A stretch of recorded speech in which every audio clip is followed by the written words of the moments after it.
From the Oversight and Investigations Committee, Nicole Kata, Eric Cohen, and Alex Yablon. From Oversight and Investigations Division, Aaron Mendelson, Meg Powers, Kevin Frick, Zachary Mayer, Katie Sinis, Uzair Qadar, Amis Radif, and Brian Parkon.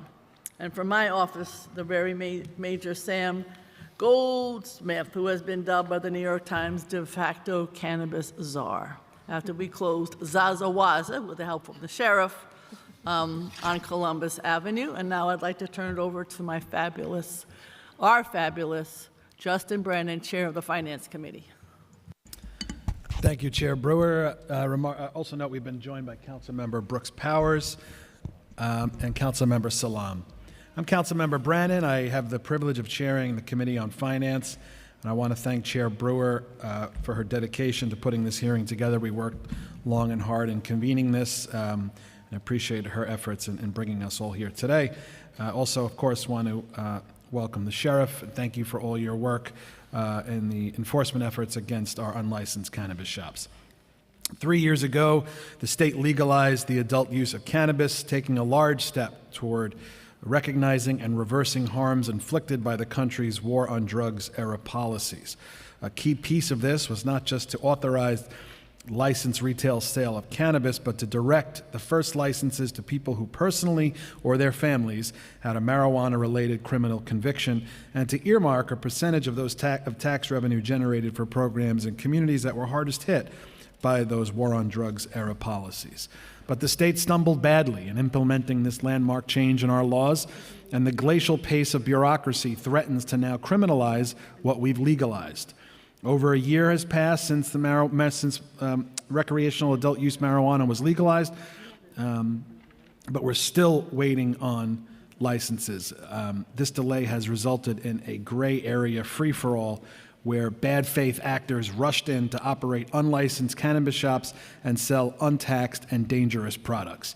Clear responsibilities and tools for enforcement against these illegal shops were lacking, causing frustrations to grow in all of our neighborhoods and communities.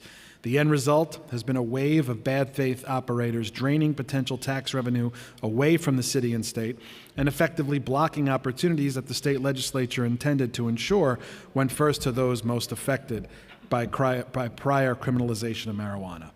Back in April, the state took a step forward to finally clean up enforcement responsibilities, explicitly authorizing the New York City Sheriff's Office to seal unlicensed shops and shut down those businesses. And we want to thank Sheriff Miranda and your team for really hitting the ground running. Once the state finally handed over those responsibilities, you wasted no time, and that has not gone unnoticed in our communities.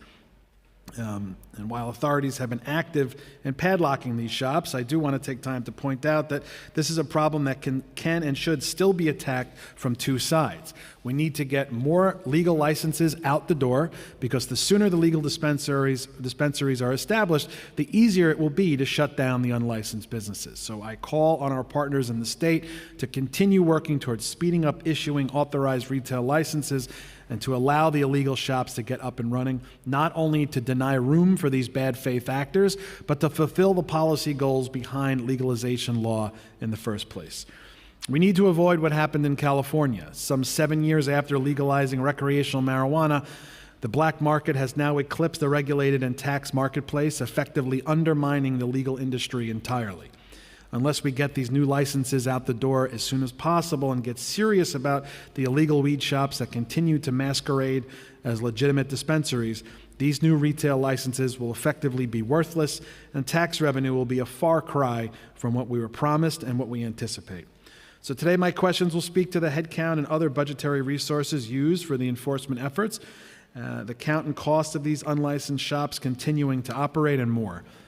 Thank Sheriff Miranda again and his team for joining us today at this hearing, and I look forward to hearing from you on these issues. Quickly, before we begin, I want to thank my finance team, Senior Analyst Michael Sherman, Committee Counsel Mike Toomey, my Senior Advisor John Yedden, and the entire staff from the Committee on Oversight and Investigation for all their hard work behind the scenes putting this hearing together. With that, I'll turn it back over to Chair Brewer. Thank you. Thank you very much. You should see that there are slides up on the display, and I just want you to know that the first chart shows the difference between the number of unlicensed cannabis stores sealed, and the number of unlicensed cannabis stores estimated to exist by the sheriff, and the difference, according to us, is approximately 2,600. The second chart shows that just 3% of summonses issued by the sheriff and upheld by the Office of Administrative Trials and Hearings, also known as OATH, have been paid, leaving 97% unpaid. It's not a great large screen, so I want to be able to tell you what it is, and I'll turn it over to the council. Thank you, Chair Brewer. We will now hear testimony from the administration. Before we begin, I will administer the affirmation. We will hear from Sheriff Miranda, First Deputy Sheriff Warren Glover, and Lieutenant Francesca Rosa. Panelists, please raise your right hand. Do you affirm to tell the truth, the whole truth, and nothing but the truth before this committee, and to respond honestly to council member questions? Thank you. You may begin when ready.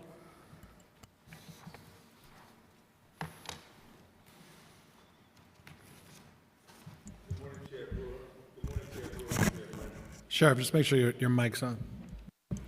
How are we doing? Is that better? Okay. Sorry about that. Good morning, Chair Brewer and Chair Brennan, and good morning to all the council members here today and those that are online as well. On behalf of the New York City Sheriff's Office, we are excited to be here to discuss such an important initiative for Mayor Adams and the entire administration. My name is Anthony Miranda, and I am privileged to be serving as the Sheriff for New York City. As the Sheriff, I have been granted authority to lead a comprehensive multi-agency operation to padlock illegal smoke shops and unlicensed cannabis dispensaries across the 5 boroughs. In April of 2024, the state granted Cannabis Enforcement Authority explicitly to the Sheriff's Office and to any agency designated by the Sheriff's Office, which includes the Department of Consumer and Worker Protection and the New York City Police Department. This authority permits the Sheriff's Office to inspect these unlicensed locations and to issue civil summonses to smoke shops that are selling cannabis without the appropriate issued license. The Sheriff's Office is also authorized to padlock locations on the first visit when they are determined to be an imminent threat to health, safety, and the welfare of our communities. We are also able to padlock locations that are repeatedly found to be selling cannabis illegally. As of September 11, 2024, in just a little over 4 months, the operation has conducted over 5,059 inspections. We have inspected 95% of the reported 3,803 locations. 169 locations were recently reported to 311. That's why we're no longer at 100%. The Sheriff's Joint Compliance Task Force has sealed 1,078 locations, seized over $67 million in illicit products, and issued over $104 million in civil penalties. For months, New Yorkers have seen and heard our efforts, but today I would like to take the council through the operational demands of countering the spread of the illegal stores. In the beginning of May, with an estimated 2,800 illegal smoke shops in operation, the city had to strategically inspect any store that was considered an imminent threat to the health and safety of the community. As such, the Sheriff's Office prioritized inspecting smoke shops that sold unlicensed cannabis that had resulted in adults or children experiencing sickness, smoke shops that were identified as selling or targeting minors, and smoke shops that were within 1,000 feet of a public youth facility, school, or house of worship. Teams of 5 to 7 personnel, including deputy sheriffs, DCWP inspectors, and the NYPD, are strategically deployed to neighborhoods across the 5 boroughs. To maximize resources, these teams will inspect illegal smoke shops or unlicensed cannabis dispensaries operating in proximity of each other. This enforcement tactic allows our operations to conduct as many as 60 inspections within a single day. With each inspection, our deputy sheriff, sheriff investigator, and DCWP inspectors write and issue all relevant violations such as unlicensed sale of cannabis and possession of flavored tobacco products. The inspecting officers then conduct an inventory process of all illegal products or separated by category. The bags, and now I have to explain what the bags are. The bags weigh approximately 30 to 40 pounds each, so I think there was some misinterpretation when other people read that they were smaller bags. We're talking about large bags that can hold about 30 to 40 pounds of product. We weigh the product and we seal the evidence at the location. Illegal products include anything from cigarettes to cannabis in flavor form, and if imminent threat factor is observed, the officers will padlock the store. The largest number of illegal unlicensed products removed from one location was 29 pallets. This summarizes the inspection process. After the inspection, for the locations that are padlocked, the respondents who are the store owners are entitled to a hearing before oath within 5 business days of the issuance of any civil summonses for unlicensed cannabis sales. At this hearing, the respondent can challenge the sealing of the store. Once the hearing has been held, the oath hearing officer will render a decision on the civil summons and issue a recommendation regarding whether the store should remain closed. Within 4 business days of receiving the hearing officer's recommendation, the Sheriff's Office will issue a final decision on whether this store will remain sealed or will be permitted to reopen based on a careful review of the hearing record. If the Sheriff's Office determines that the store will remain sealed, the store is then monitored by both the Sheriff's Office and the NYPD to continually monitor the location and ensure compliance with the law. Many of you may be wondering what happens if a store cuts the padlock once the Sheriff's Office has decided that they should remain closed. And it's a great question. This is illegal, and it is potentially a prosecutable offense because the owner would be defying a legal order. On the rare occasions when this does occur, we have teams conduct re-inspections as soon as possible. If we find that a padlock has been broken, we go back in immediately to determine if additional illegal activity has taken place within the location and we reseal the store. I would also like to address a common concern about the fine collection. Our primary objective for this operation is to shut these businesses down, not to raise the revenue. The increased fines are meant as a deterrent. By and large, shops that are padlocked go out of business, and it is very difficult to collect fines from often untraceable LLCs that are no longer in operation. For LLCs that have stayed in business, it may take up to 120 days for fines to be turned into collectible judgments. As at this time, no fines issued have reached this benchmark. Our goal is not just to inspect unlicensed stores and take appropriate action, but to restore the community's quality of life. This administration wants a legally operating business to be able to take over the commercial space as soon as possible. This will not only help the landlord, but also improve the neighborhood and support local small businesses. Currently, 274 locations are vacant, 141 locations have changed businesses, and 116 locations were released back to the landlord who have completed the abatement process. Operation Padlock to Protect has been able to shut down illegal shops and unlicensed cannabis dispensary in every city council district. On a weekly basis, we are inspecting hundreds of locations. This is only the beginning. The operation will continue to change and expand as the industry continues to evolve. This will ensure that the health and safety of our community are protected. As many of you are aware, these illegal shops are promoting products that are targeting children, especially high schoolers. The illegal smoke shops sell cannabis in packages displaying popular cartoon characters or packages resembling snacks and candy, which are examples here in front of you now. It is imperative that we do everything we can to protect young New Yorkers and remove harmful products from the streets. There are no quality control regulations on the unlicensed products seized during our inspections, and they can include any number of harmful chemicals, toxins, trace amounts of other illegal substances. In our inspections, we have recovered firearms such as shotguns, 9mm, .40 caliber, and other weapons such as swords, machetes, brass knuckles, mace, and other weapons.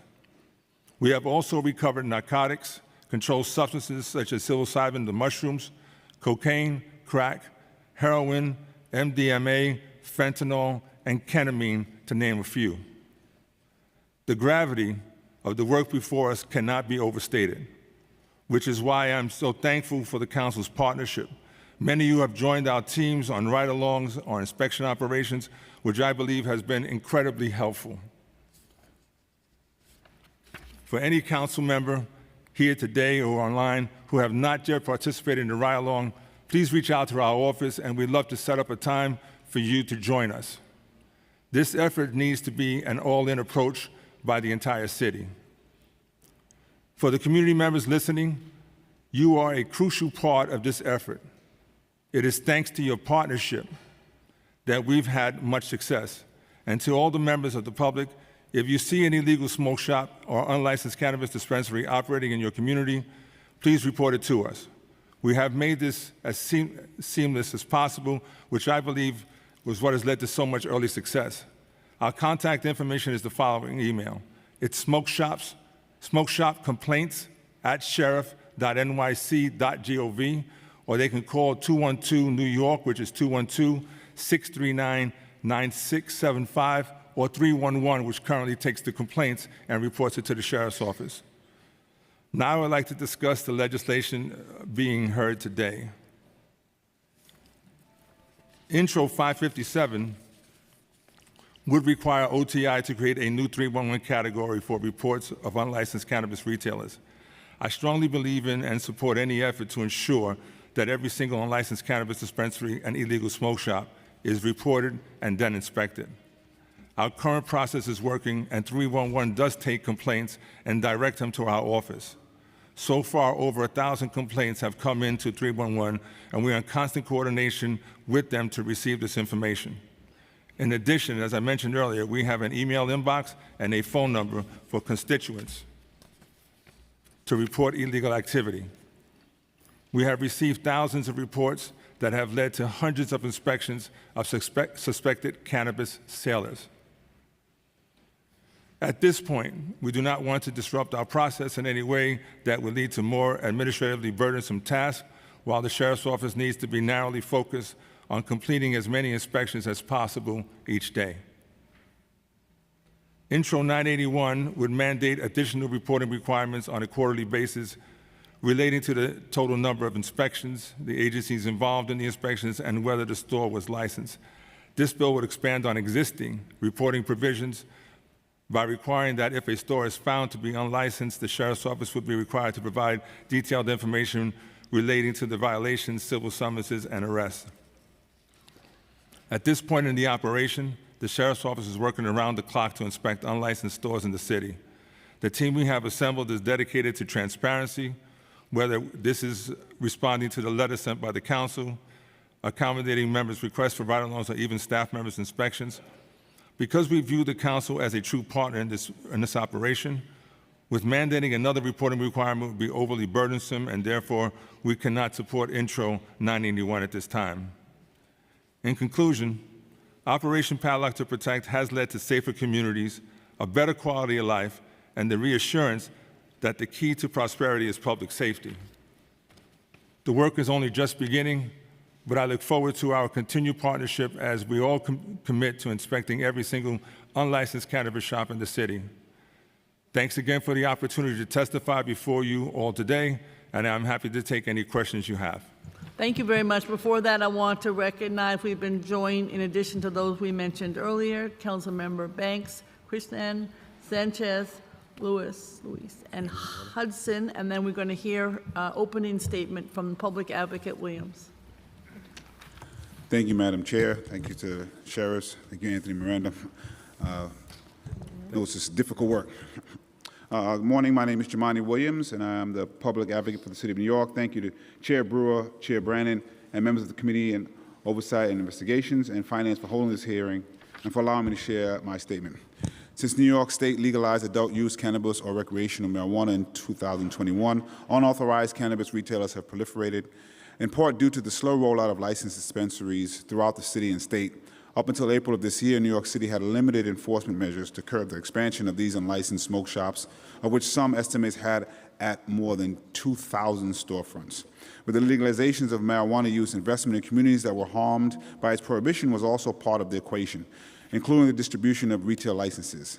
I said last year to the Committee on Consumer and Worker Protections, perhaps we can, in addition to enforcement, consider the legitimization of certain unlicensed retailers via transitional licenses, which would place them under state regulations and ensure health and safety guidelines are followed and prevent sales for underage individuals. This expansion could be done so in a way where direct profits and funds end up in the hands of individuals and communities harmed by the so-called war on drugs. The faster we close unlicensed shops safely, the more we can focus on the growth of the licensed cannabis market. In April, the state announced an initiative that would allow law enforcement to padlock unauthorized cannabis shops and fine the landlords of these properties. Very rarely do you see the left, the right, and the center pleading for more support for enforcement of closing down these illegal shops, and it took way too long for New York City to get the tools that it needed. This resulted in the mayor's Operation Padlock to Protect, a joint effort between the NYPD, Sheriff's Office, and the Department of Consumer and Worker Protections. As of August, the city shut down over 1,000 illegal smoke shops with a total of $75 million in civil penalties. I would say the Sheriff's Department, even before this, during the pandemic, I've always said the way the Sheriff's Department has shutting down things in the pandemic, up until late, dealing with the marijuana, we had seen not as many complaints. So I always wanted to give credit to the Sheriff's Department. When the NYPD was involved, we see a lot of complaints, not as many here. But there have been some issues and some concerns of late. Perhaps it might be the joint process that's going on where some things have resembled some aggressive policing tactics and due process violations. So while there's been some positive moves, we have some concerns that are starting to grow. For instance, in May, law enforcement officers, including NYPD, entered a Staten Island storefront and requested access to the back of the store, and the clerk asked to see a court order. Officers disregarded the request, jumped over the counter, and shortly after, the clerk was in handcuffs and charged with obstruction of justice. Notably, this occurred before any unlicensed cannabis products were found. And in August, a judge also found due process violations in how the sheriff's office went about closing a convenience store accused of illegally selling cannabis. Let me be clear, we want law enforcement to have power and explicit guidelines as well as the personnel to be able to do their job. I want to make sure that continues, and I want to support that. And again, for the most part, it's been different the way the Sheriff's Department has done things in the NYPD. I don't want to see that start to change. The purpose of enforcing violations on unlicensed shops is to prevent harm and support growth of those who have worked to operate a safe and regulated market for cannabis. The legalization of cannabis in New York has a watershed moment, aiming to rectify decades of over-policing and injustice inflicted upon Black and brown communities in particular. With the closure of illicit smoke shops, we as a city must be careful not to fall back into cycles of aggressive policing and violations of New Yorkers' rights. We can uplift those historically impacted by low-level marijuana arrests entering an emerging market. We can make sure that we have the power and resources we need to shut down the illegal markets. And as the legal marijuana market grows, so will the city and state, as it also mends long-standing inequities. New York City will definitely be a better place for it. Hopefully you can address some of the concerns that were there, and also let us know what else we can do to help you to make sure you have what you need to be able to close these. And hopefully we don't use the incarceration tools when we don't have to. We can just shut it down, padlock it, take the stuff that we need, and try to prevent it from opening again. Thank you so much. Appreciate it. We've also been joined by Councilmember Holden. Okay, first question. Local Law 107 of 2023 prohibits landlords, as you know, from knowingly renting commercial space to unlicensed cannabis retailers. It went into effect 14 months ago. I think you have not issued any violations, but you have sealed 1,000 shops. That could be $10 million in revenue. I know you mentioned this is not a revenue generating, but if people are breaking the law, they should pay a fine, in my opinion. So why are we not you sent warning letters, as you indicated, to landlords. I know that the DAs have done the same, but I believe this law has not been enforced. Landlords are far more likely to pay the fines than, as you suggest, illegal business operators who disappear. So please explain what's going on with enforcement of Local Law 107 of 2023.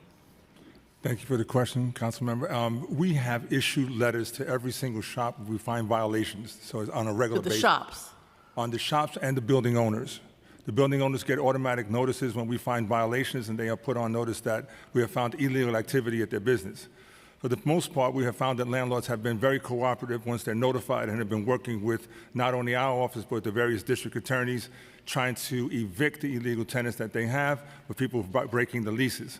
So we have not had the occasion yet to have to fine a landlord or take legal action against a landlord that I'm aware of, but I know that we are also working closely with the various district attorney's office and supplying the information of the same locations that we do inspections on, so they can also take the appropriate steps to take action against the landlords. All right, so what you're saying is the landlords have all been cooperative in when you go to a commercial enterprise on their premises. You've not had any that are not cooperative. At this point, I say that they have been primarily cooperative with the process that we're engaged in, and those that haven't, I know that some of the district attorney's offices have taken direct action against a few landlords. Okay. But you don't know which ones from the DA's office? I do not. Okay. I want to thank you because last month, thanks to you, we went to an Amsterdam Avenue illegal operation, and there was a secret door that led to an illegal dwelling, and we know that people were living there with water and squalor. It was dangerous, full of code violations, housing, building, and fire. And I wanted to know, did your office do any updates with DOB, HPD, and the fire department for that particular site, or maybe other sites that have similar situations? How do you coordinate with other agencies? On a regular basis, if we go into a location and find these type of violations, we would notify the buildings department or the fire department, depending on the gravity of the situation. So it is part of our normal process. Okay, but you do have any tracing of having done that, where you've been able to notice so that the community knows that that particular or any site has follow-up? Well, how does the public know that you're doing that? I don't think that information is shared with the public in terms of other notifications to other agencies. Okay. I know that Councilmember Banks will talk about this, and if Councilmember Joseph attends, she will also. But there are some retailers where you have closed, and then the operation continues right outside the door with a locked, gated store behind them. What are you doing about those situations? So the law is very particular. Most of the street enforcement will fall to the New York City Police Department when they start street enforcement. When we can tie the outside activity directly to the business that used to be operating there, then the law provides certain provisions that we can take additional action ourselves. But we work with the police department depending on what those situations call for. Have you had situations that I just described where between you and the police department it has been closed down? Because it's my impression that they're operating. In other words, have you seen situations that I just described? Have you referred them to the police department? And have you seen action as a result? We have made referrals to the police department on cases. We have been able to tie certain outside activity to the brick and mortar locations as well, and we have taken action against both the street activity and the brick and mortar locations as well. I'm sure that Councilmember Banks will add more to that question. Some of the ones that I have seen, these illegal cannabis shops, they close during the day, they open at night in order to evade you because they think the sheriff only comes during the day. So my questions to you, do you have nighttime raids? And if so, how many? Have you started them? Are they successful? What kind of hours do you operate? And are there some that are only during the evening, as I see? We have received information that some locations are operating in the evening hours. The hours of the personnel are adjusted, operations are adjusted to target those locations as well. So we work different days of the week and different hours. Okay, do you know how many have been nighttime raids? You have any idea how many you've done? I can get back to you with the details of how many evening inspections we've done, but I don't have that information separated from the regular inspections. All right. Okay. Councilmember Farias is here also. Thank you. I see trucks. There are some on Broadway and 96th Street. Others may have trucks that sell just like everyone else, I assume illegally. Granted, the state gives it the same authority, I assume, as it does over storefronts, trucks and storefronts. How many have you inspected and how many have you sealed? So the trucks are not a sealing mechanism. We do go out and inspect trucks that are selling cannabis. We have different law enforcement tactics sheriff's tactics to be able to remove those trucks, issue the appropriate fines, and seize all the products inside. Do you know how many you have seized in terms of trucks? We have a separate category for mobile vehicles. I can get you that number as well. Okay. On March 9th, the mayor and OTI released a report called The State of 311. This is about 557 that I know you have some challenge with. The mayor said 311 triumphs because it meets New Yorkers where they are. What started as a phone number has evolved into a website, a mobile app, text to 311, the kiosks, social media platforms, all providing connection to our government. I believe that those who run 311 are very dedicated, and these channels have proved to be an invaluable resource for New Yorkers. So why is it better to field complaints in-house rather than through 311? And then I'll add, the reason to go through 311 is for the public to also have the data, because obviously it's important for you to have the data and then act on it, but it's really important for that to be available to the public for all of those who want to do mapping and do their own kind of analysis. So why do you not think that it should go through 311 as other agencies do, as opposed to just to your website, to your email? Just for clarity purposes, I think when the bill was first introduced, 311 was not in effect at the time. We are using 311. They do report to us and send notifications to us on a regular basis. This began just after April when we had received a new authority. In May, we started 311, and I said received over 1,000 complaints already through the 311 system. Okay, but what I'm trying to say is it doesn't operate as, in other words, when I complain to HPD about a building situation, I don't have to send it to an email, I just send it to 311. So I think we're going to have a difference of opinion on that particular issue. The mayor's management report has a section dedicated to 311, and yesterday when the MMR came out, it said, with so many New Yorkers accessing government resources through 311, its work is tied to fair and transparent service delivery, particularly for non-English speakers whom it aims to serve in their preferred language. As you know, underserved communities often rely on 311 for support and easy access to government. How many of the 10 designated citywide languages are spoken by the staff who monitor the smoke shop complaints at sheriff.nyc.gov? Because as you know, this is an important issue, language access. Whereas at 311, they do have a lot of languages, if I may say so. Again, we have the emails. They send an email in that has different languages that we can change and translate as well. However, the 311 complaints come from 311, so we get those on a regular basis. I get reports every morning on the new how many 311 complaints came in the day before. So I believe that the miscommunication is that prior, when the bill was first introduced, this was not operating as a 311 process, and currently we have a 311 process in place that communicates with the people first and also forwards calls to our office when we're in operating hours. Okay.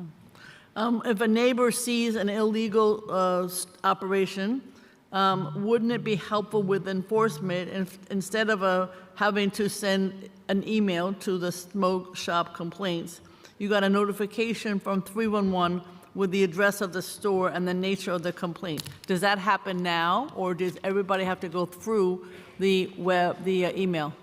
No, that happens now. Okay.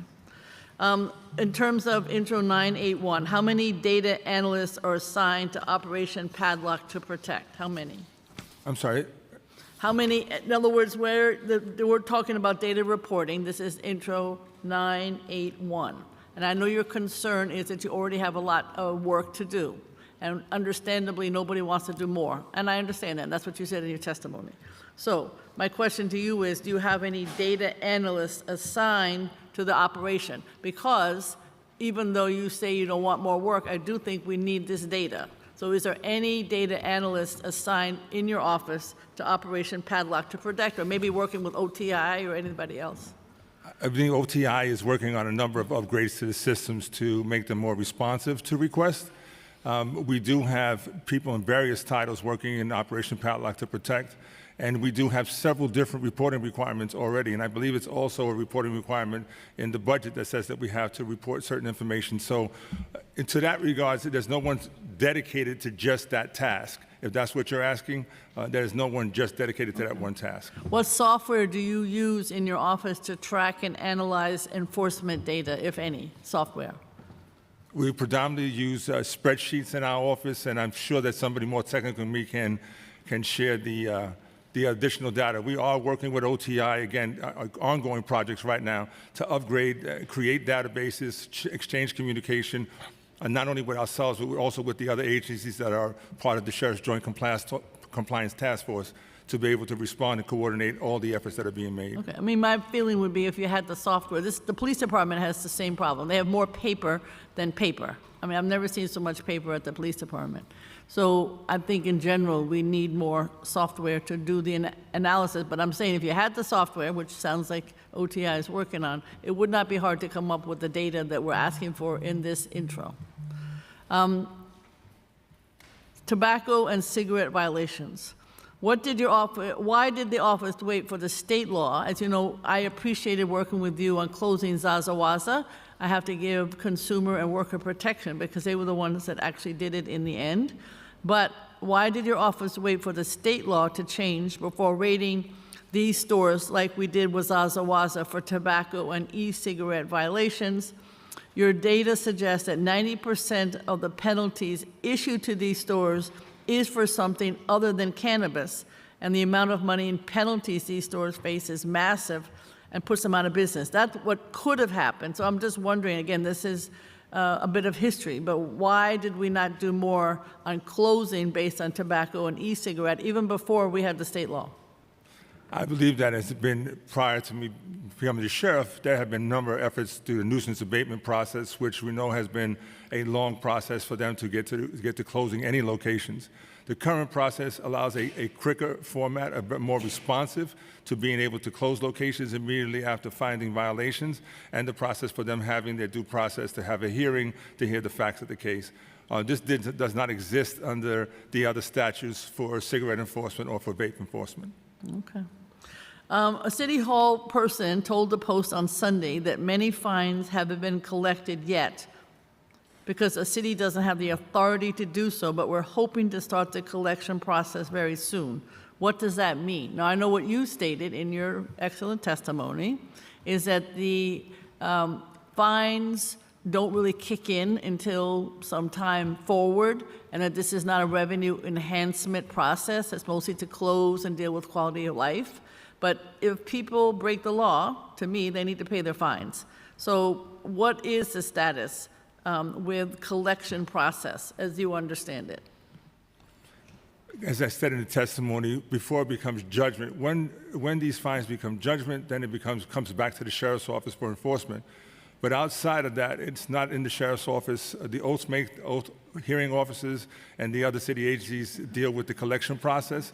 It does take a minimum of 120 days, and it can take longer based on the adjournments that are potential adjournments that can be requested.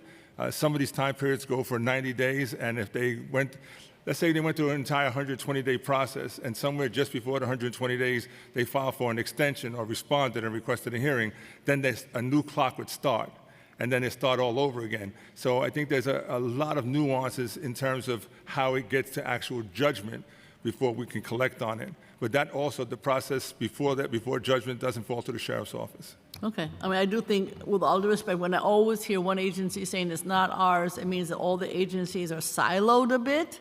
And I'm not saying it's your fault, but we need not to have this silo, and all of us as one administration, and we should be looking at it as such. Because when you allocate, you're assessed, that huge number, and you're getting such a small fraction, I'm sure that my colleague will ask you more about that. But there's something wrong with this process. I can definitely go into more detail in terms of the process. Like it says, when we issue the first violations, they can have a hearing within 5 business days or 45 days later, depending on the violation. Just depending on which end of the spectrum you're on, after the 45-day period, they get a hearing, and then they have up to 90 days before they even have to show up and request a hearing, and then they can have an adjournment or ask for an extension, at which point it'll also continue past that 90 days. So again, this is not a silo of information. It's just that other agencies have their particular guidelines, timeframes, but which payment and compliance are oath, not only oath, but the other agencies as well. And that, again, is not in the sheriff's office. Those timeframes are legal mandates that they must comply with. Okay. Now, this is also back to the issue of reporting. Now, I know that we're waiting for reports from the sheriff's office. And then the sheriff's office perhaps correctly said, that we haven't been told by the Office of Cannabis Management, which is the state, exactly how the mechanism should work. So we can't do the reporting until OCM tells us. So what are you doing? We've written to OCM. I have written to OCM. I have not heard back as to what that process is. But do you feel that you need to wait? Have you been in touch with OCM? What is going on in terms of the mechanism for getting the public the information that I think they deserve? Again, we do communicate with OCM as doing ongoing enforcement efforts. I know that they have experienced their own challenges in terms of their operations. But to the extent that we need to exchange information, we do. I can't speak to any other challenges that OCM is having reporting back. So when we can and when we do communicate with them about enforcement activity. Okay, but you understand that as a result of this, the public is not getting, except for this hearing, information that I think they deserve. So are you pressuring OCM, as I am, to try to come up with a mechanism? We are absolutely communicating OCM and constantly asking for information that they may be challenged with supplying, but as much as is available to them that they're able to give to us, they do share with us. Okay. The MMR, Mayor's Management Report, as you know, was released yesterday. It doesn't include electronic monitoring of individuals released on bail as a service performed by the Sheriff's Office, but I think that you do it. Can you share an example of how the all-hands-on-deck nature of Operation Padlock to Protect, I have to say, perhaps negatively impacts electric monitoring or other things that you're doing because you don't have enough sheriffs to be able to do all this work? So can you comment on that?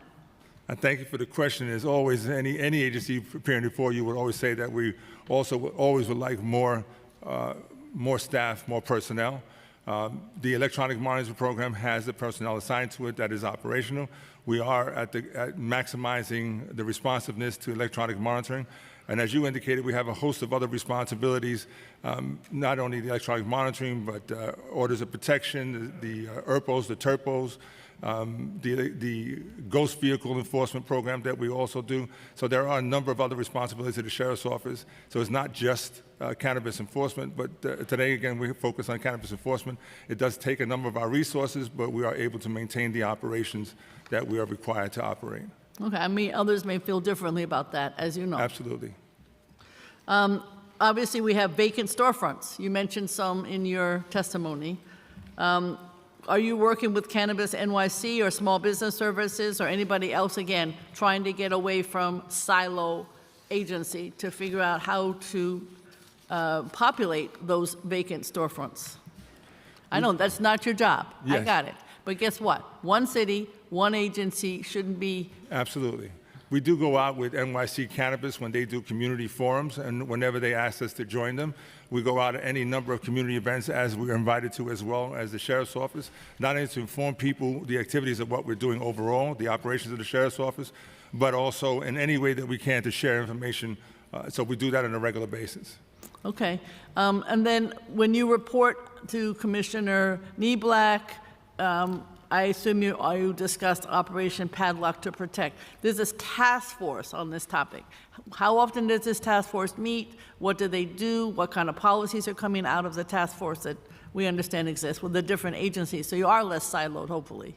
We're not in a silo. We do speak on a regular basis. I don't know that I cannot speak to whether it's a scheduled meeting every 2 weeks, or I know that we speak regularly, almost on a daily basis, on some level of Operation Padlock to Protect and the different nuances that are occurring each and every day. So again, I don't need necessarily say that we have only speak about it on any scheduled meeting basis, but we do have conversations and meetings on a regular basis on various topics, and not only involving Padlock to Protect, but the overall operations of the Sheriff's Office as well. Okay. Thank you very much, and I will turn it over to my colleague. Also, Councilmember Powers and Councilmember Osei have joined us. Thank you, Chair Brewer. I want to talk, Sheriff, about headcount. As of the FY25 adopted budget, Department of Finance has a budgeted headcount of 1,983 positions. Of those, 310 are within the sheriff's unit appropriation. This represents roughly 15% of the budgeted headcount. Could you tell us what the current budgeted and actual headcount is for the sheriff's office? The budgeted headcount is 224. The active headcount is 128. The vacancies are 93. Are there certain positions that have higher vacancy rates than others? Yes, Which ones? the deputy sheriff's rank. Okay. Before Operation Padlock, the sheriff's role of investigating illegal marijuana shops was significantly smaller. Thanks to legislation at the state, you now have more power to investigate and make arrests. Has hiring increased since the creation of Operation Padlock? I'm sorry, I need to correct the statement that you're making. If you can repeat how you said the question again? Sure. So before Operation Padlock, the sheriff's role of raiding the illegal marijuana shops was significantly smaller and harder, right? Once the state legislation passed, you now have more power. The question is, has hiring increased since the creation of Operation Padlock? Okay.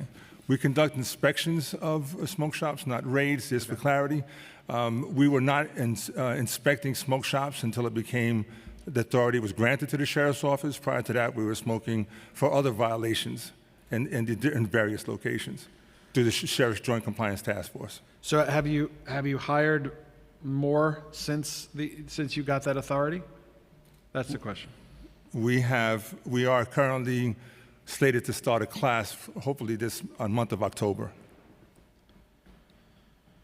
And you mentioned the vacancy rate. Is there a higher focus at the sheriff's office on hiring these deputies? Absolutely. We have been trying to hire deputies for quite some time, this entire process. So it didn't just start today. They had to take an examination. After the examination, we had to do background checks on them.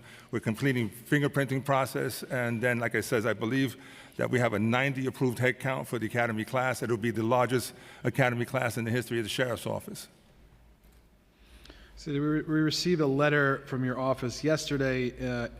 In it, you said currently there are approximately 180 employees assigned to the task force. How much of your staff is dedicated to Operation Padlock?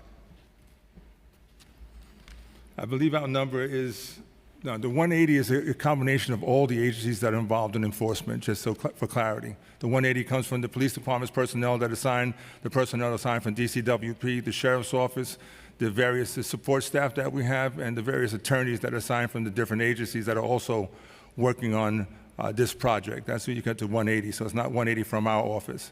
From our office, we are probably about 30 personnel that are working on Padlock to Protect. So there's 30 folks, 30 employees, sheriff's office, who their singular job is Operation Padlock. No one has a singular job of Operation Padlock.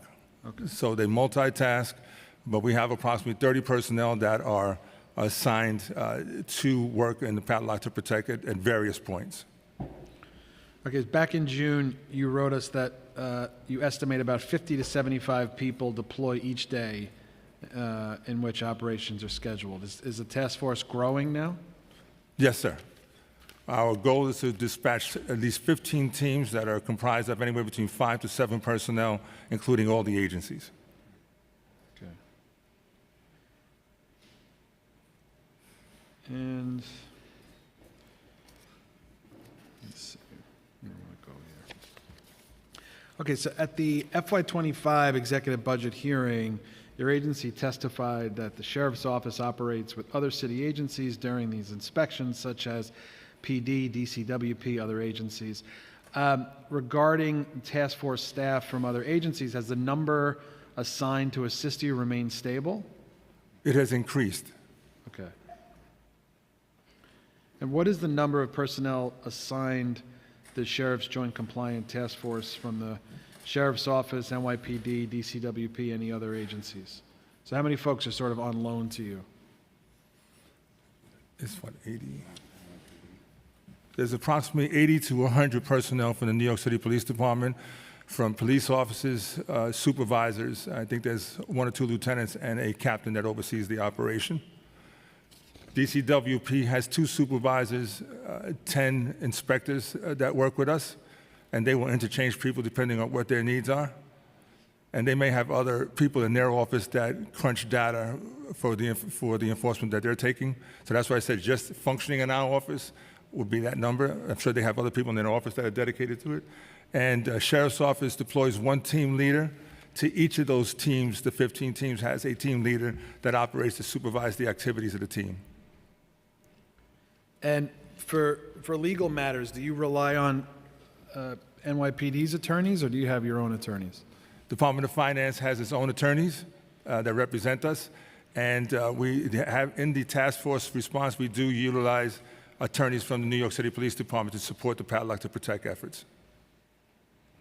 Okay, so legal marijuana shops bring in tax revenue for the city, revenue which is of course higher than that of illegal shops.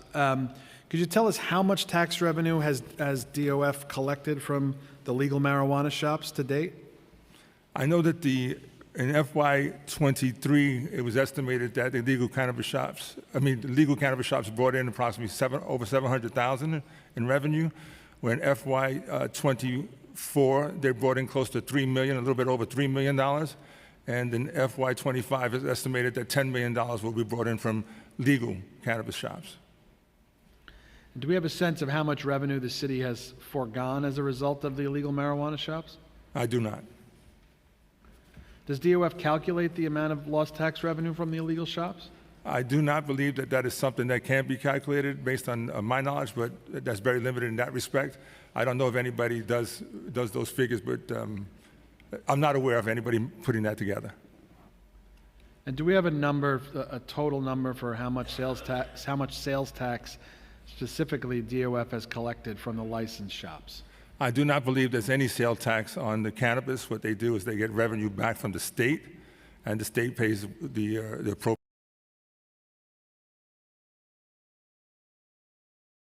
The legal shops for FY25? FY25 is supposed to be over $10 million.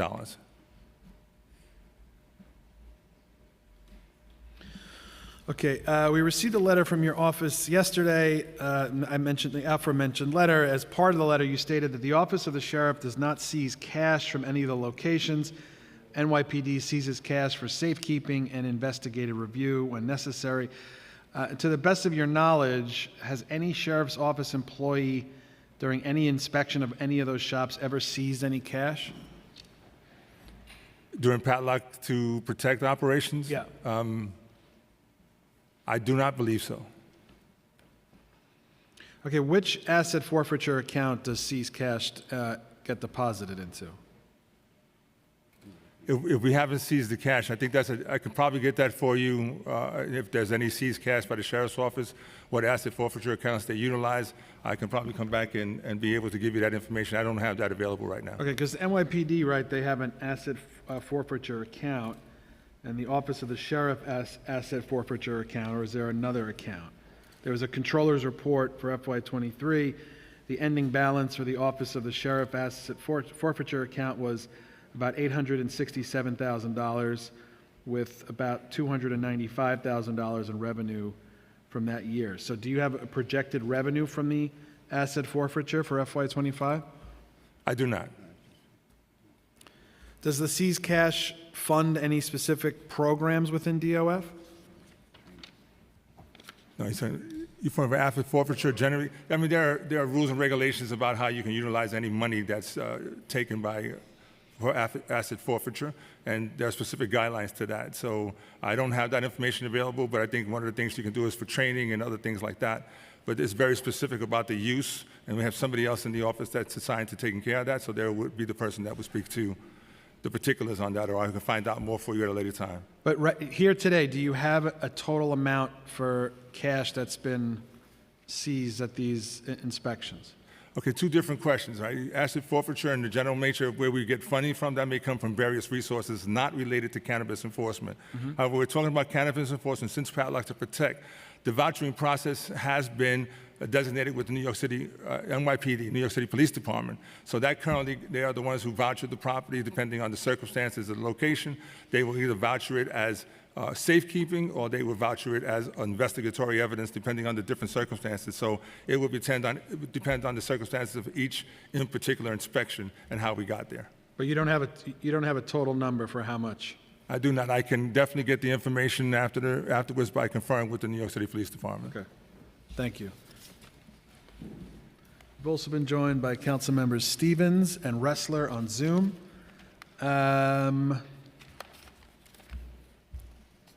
Okay. See, FY25 adopted budget includes $49.1 million in the sheriff's unit of appropriation, $29.1 million for personal services, and $20 million for OTPS, other than personal services. Is this enough funding for your office? Again, it's one of those questions. If we ever got up here and said we had enough, that would be an incorrect answer. So in considering that the responsibilities the sheriff's office is taking on and the need to have more personnel, we're always in need of having additional, but we will operate and meet the needs of both the city and the mandate that is required of the sheriff's office. So, but as the operation ramps up and continues to ramp up, will your department require additional funding to support? I mean, you have much more responsibility now than you did before. Absolutely. So I don't think saying that you might need some more money, you would. Jock isn't watching. It's okay. Again, it says, I'm sure that we will make new needs requests as we go on. We just had approval for our academy class. We're working through those details now. I believe, again, as I stated, I think this is going to be the largest class in the history of the sheriff's office. We have 90 positions that I'm just told 90 positions that have been approved for this class, and we are absolutely looking for more. So to the extent that you can help us and make sure that we get more headcount and more personnel, that would be fantastic. Okay, I just have a couple more. According to Mayor Adams, the administration has issued more than $65 million in civil penalties as of August 4th at unlicensed cannabis shops since the launch of Operation Padlock to Protect back in May. However, according to open data on oath on the hearing division's case statuses, the sheriff's office has only issued approximately $12 million, just $10 million of which was upheld by oath. And then in your letter yesterday, you said the total value of civil penalties issued for cannabis-related violations is about $30,725,000, $31 million. So can you explain how you arrived at the $31 million number and why there's a difference between what you stated and what the mayor and oath have stated? Again, Operation Padlock to Protect does not only issue cannabis violations, they issue violations for tobacco products as well. So there are other things that take place in these inspections that we uncover, and we have to take the summary action that's necessary. And that's why you get to the $104 million of penalties that were issued. However, when you specifically ask for cannabis-related fines, then we took the amount of value of flower cannabis, the edibles, and I think there was one other product, the THC vapes. So we added those totals separately of what we seized and the value was, and then we put that in the numbers. And do you have an idea of how much of those fines have been paid as of today? Again, I think as we spoke earlier, the process for paying the fines has not come to fruition yet. There are at least 120 days, if not more, before they become judgment debt. I believe that oath has collected close to over a little more than $200,000 in oath when people pay it ahead of time. But the process for collection has an entire time frame, legal time frame that they can abide by, getting extensions, adjournments, and then therefore they will not come to the place of collection by the sheriff's office until they become a judgment debt, and that is we have still not reached that maturity date yet. And anecdotally, are you shutting down less shops daily than you were a month or two ago? Is it still a game of whack-a-mole, or is it starting to level out? I think whack-a-mole kind of gives people a sense of no hope. I should tell you that we expected over 950-something locations that have passed inspection. So that means that people are understanding that we're out there, that we're going to be coming back. So they're becoming compliant with the law, and we'll continue to do it. The law provides that it's not just one visit. Some circumstances we have to go back more than once, either 2 or 3 times, depending on the circumstances. So that's why we have to go back to locations multiple times. So how would a place then that an illegal cannabis shop that you inspect and then you go back and now they're in compliance, that means what? They're no longer selling illegal cannabis? That's correct. Okay. And as I reported, I gave you a number of businesses, locations, 140-some locations changed business already. Another 100-plus locations were turned back to the landlords. They followed the nuisance abatement process and probably evicted the tenant. And then there's a process online for the businesses themselves to be able to become compliant with the law. They follow the abatement process, and it'll be reviewed to give them back the locations as well. But it's open to inspection, and they have to pass inspection, which means they are no longer selling illegal products. And in your letter yesterday, you said that there are 127 stores that were originally issued a sealing order that the office then withdrew. So it's 127 stores that were shut down and then reopened. Could you tell us why? I guess it's various reasons. We issued over 1,000 sealing orders. So of 127, I believe we're at 15% or something, a little less 15 to 13% in terms of what has been overturned. And they will be overturned for different reasons.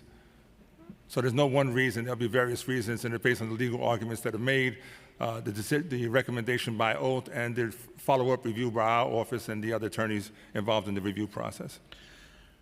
Okay, so a couple of weeks ago, the mayor announced that over 1,000 stores had been sealed. Is that not an accurate number? That is. Okay, because the letter yesterday that said there were 983 stores were sealed. That means that there are 875 locations still sealed because some of the locations were unsealed. All right, so the actual numbers are 1,152 sealed locations, 139 seals were to end, 138 vacate orders. That's what we have right now. So approximately 875 locations are still sealed.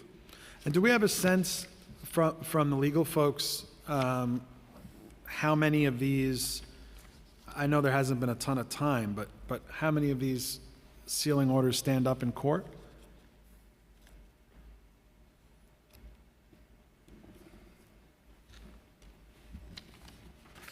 Back to our stats, I'll give it to you. Of the 1,124 sealing orders issued, 208 sealing orders were dismissed by oath. That's a total of 19%.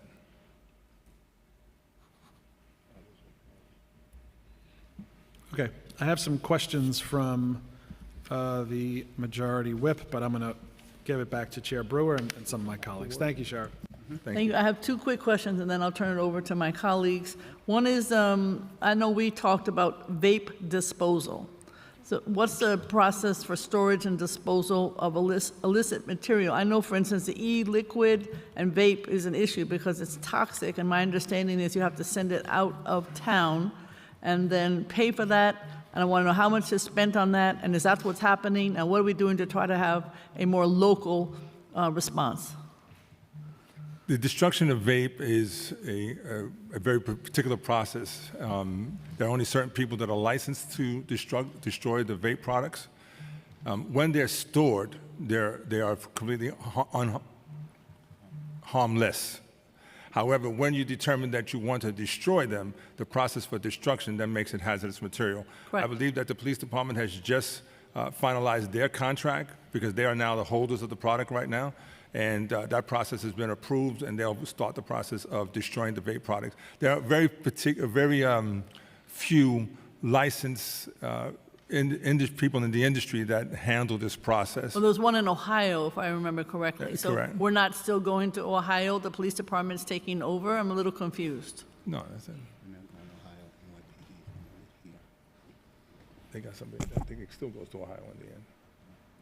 Okay.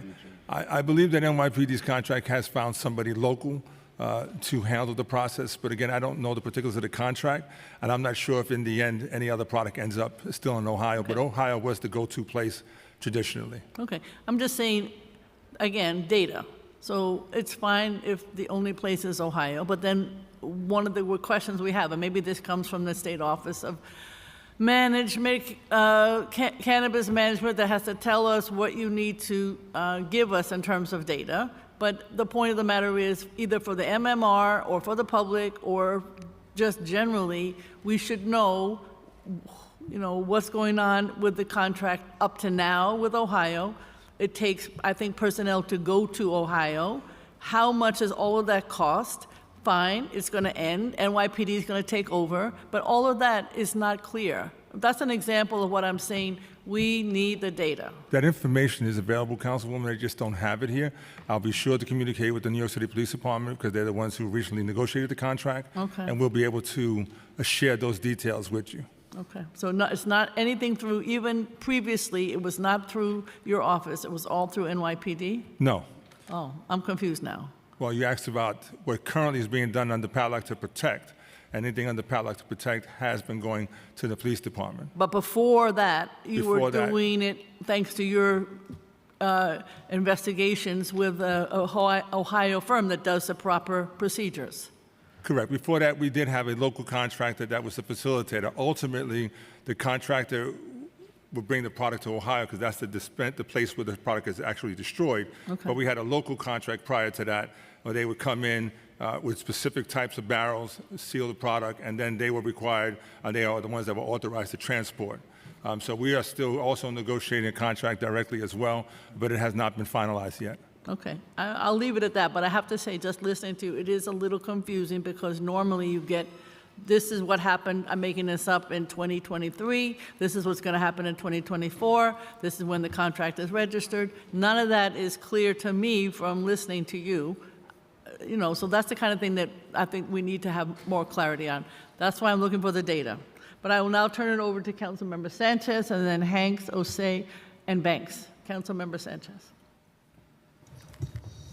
Thank you so much, Chair, and thank you, Sheriff, and the entire team for everything that you do and have been doing in my district, certainly.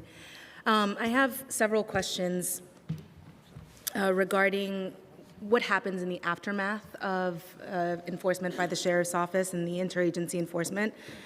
In particular, in my district, we've noticed that there have been increases in violence after a shop is shut down.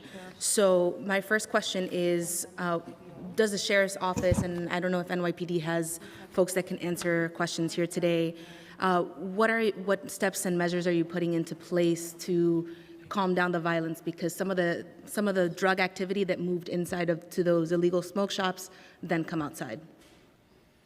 Okay, I know the police department is not here to testify about their enforcement on the street level, but that enforcement outside the location or any other street conditions would fall to the New York City Police Department. Okay, thank you. That's actually my second question. I know Councilmember Chair Brewer asked about vans. We're seeing a lot of pop-up tables, so is that not in the Sheriff's Department's jurisdiction? Pop-up tables, not necessarily. Again, most of that will fall to the police department for enforcement, for street enforcement. On certain cases, depending on the situation, we may be able to tie it to some of our enforcement activities. Thank you. Okay, thank you. So I'll follow up with them. Does the Sheriff's Department provide any education regarding how to become a legal smoke shop when you do this enforcement? Generally, when we go into a location, we will share with them that the NYC Cannabis, and then for the people who are truly not informed, then we send them to the State Office of Cannabis Management, where they should be getting the information on how to participate legally.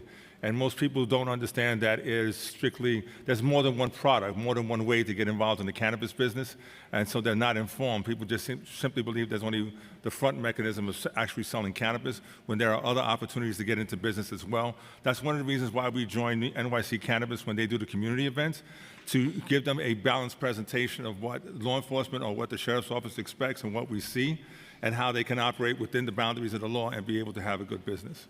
Great, thank you. I'm going to certainly follow up with you on that to make sure that we're able to have your presence and their presence at our community events to share information.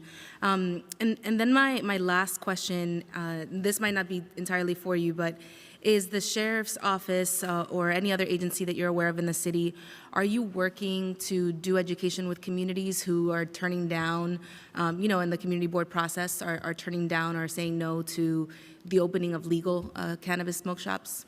We go out and speak at many of the community boards that we're invited to.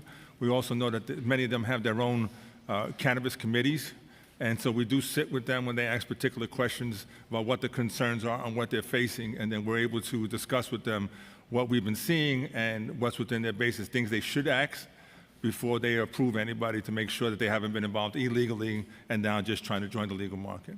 Got it. Thank you. Thank you so much. And again, from the Northwest Bronx, thank you for everything that you've been doing. Thank you so Thank much. you, Chair.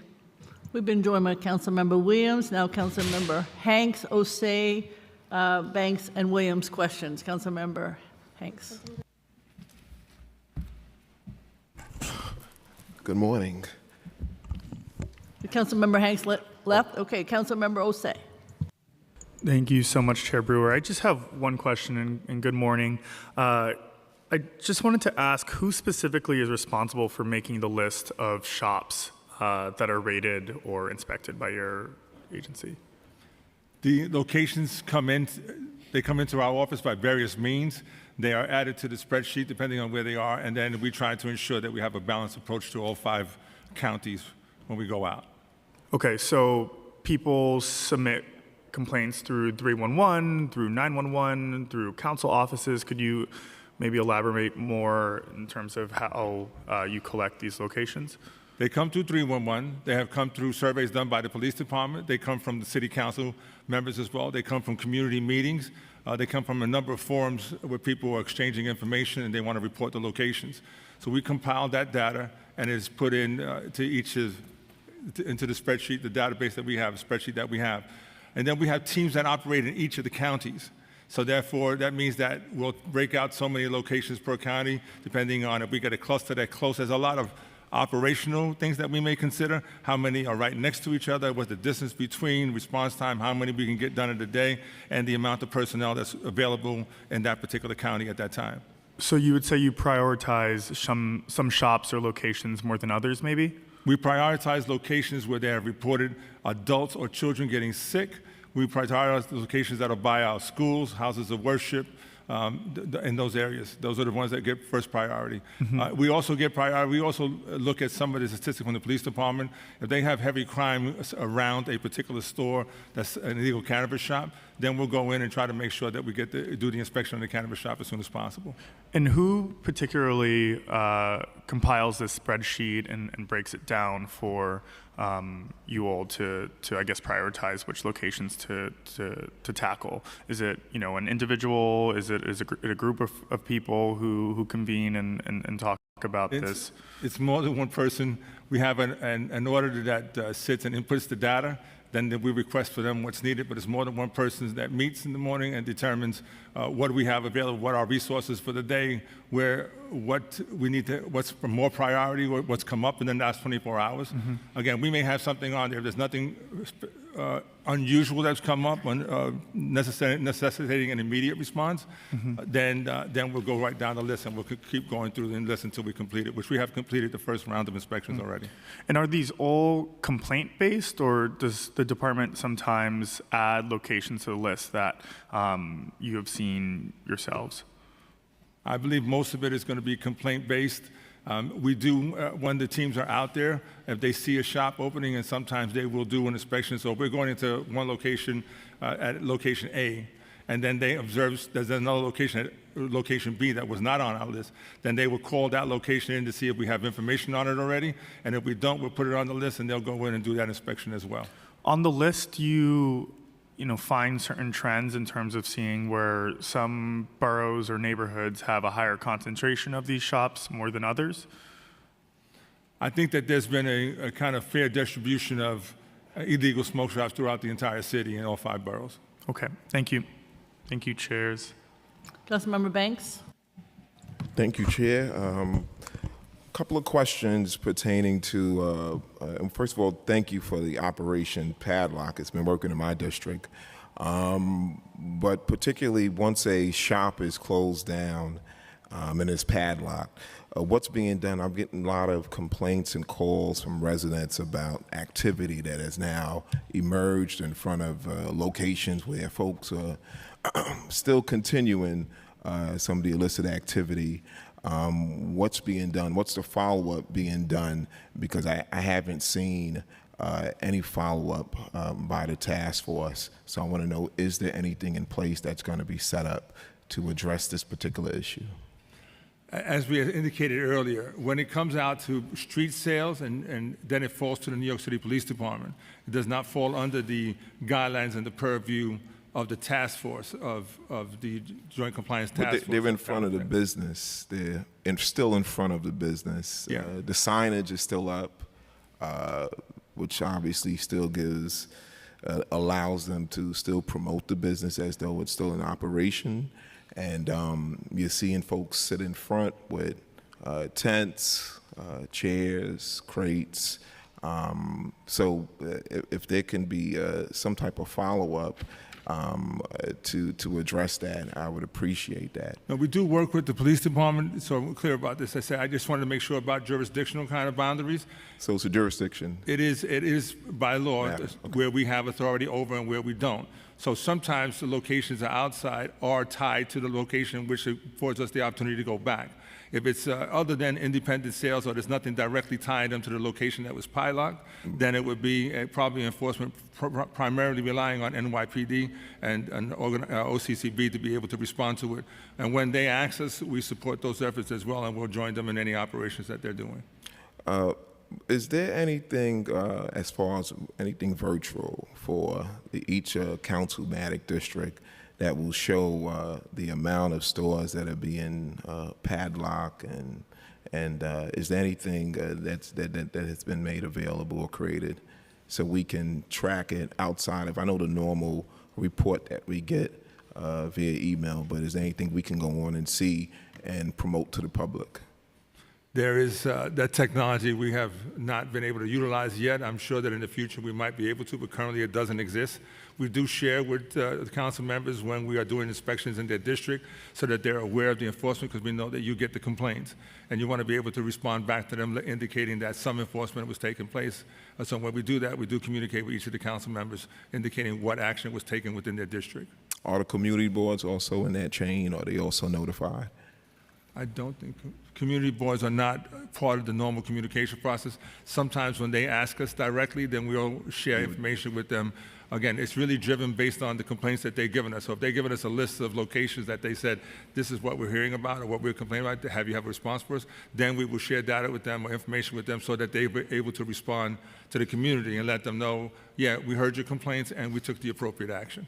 And also, once a store is padlocked, and that particular entity or LLC or corporation, whatever they're organized as, are there any resources for those particular individuals, or are they entirely banned from competing for a license? What is being done to assist those folks? Because, you know, the reality is that these are communities that have been, traditionally harmed by the selling of cannabis, and this particular law was obviously meant to assist and support communities. So what's being done to assist these folks who have went about it the wrong way and possibly now want to do it the right way? What resources are there to support them so we're not further pushing them to continue or in the black market? Well, two things I would say is, one, they can go to the New York City, NYC Cannabis, which helps them with their resources and how they can participate in the legal market, and they can go to the State Office of Cannabis Management as well. I do not believe that most of our enforcement has impacted the traditional market of people that were involved in the legacy market. Most of our enforcement, we have not encountered people from the legacy market. So despite what people want to present, this is mostly people who came into our communities. They are selling illegally and they are profit driven, and they are selling products that are potentially contaminated and have no safety measures, and they are endangering our community. The packaging alone indicates that they're not trying to comply with any part of the law. If we're going in and finding these type of products, they made a determination that they don't want to participate in the legal market. This is not acceptable. This was never supposed to be part of the new process of when we legalize cannabis. What you're seeing in front of you is exactly what we're finding in these locations, and they have no intention of participating in the legal market if they're doing this. Well, I mean, from speaking to some of them, they do want to participate, and they're asking, will they be permanently banned from being able to compete for a license? Yeah. And these are folks who obviously like We communities like don't- East New York, Brownsville, who I understand. have been harmed by this and want to participate, but obviously did it the wrong way, and now want to, So we obviously I understand the need for enforcement, and we need to close down the illegal shops, but we also need to look at a way to give some type of redemption to those folks who went about it the wrong way. So I completely understand that. We've found those people. We are definitely helping them. There are resources out there that the city offers and the state offers to be able for people to participate legally in the market in the various forms that they can.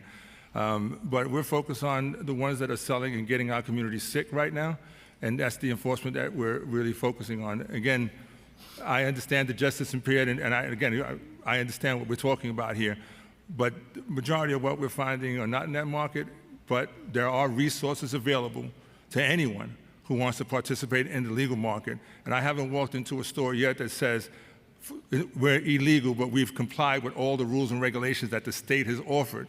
Because there are very particular rules and regulations about opening a legal business, the paintings, the coloring, the advertisement, and the packaging of product. So I haven't walked into one location that said, I was unable to get a license, I complied with all the other rules and regulations, but I just don't have a license. We haven't encountered that yet. That would be a unique situation to find somebody doing that. When it comes to signage, once a building is once a storefront is padlocked, is there a requirement for the signage to be removed? I know most landlords, obviously they wait for a lease to be signed, but is there a requirement for or do you remove the signage?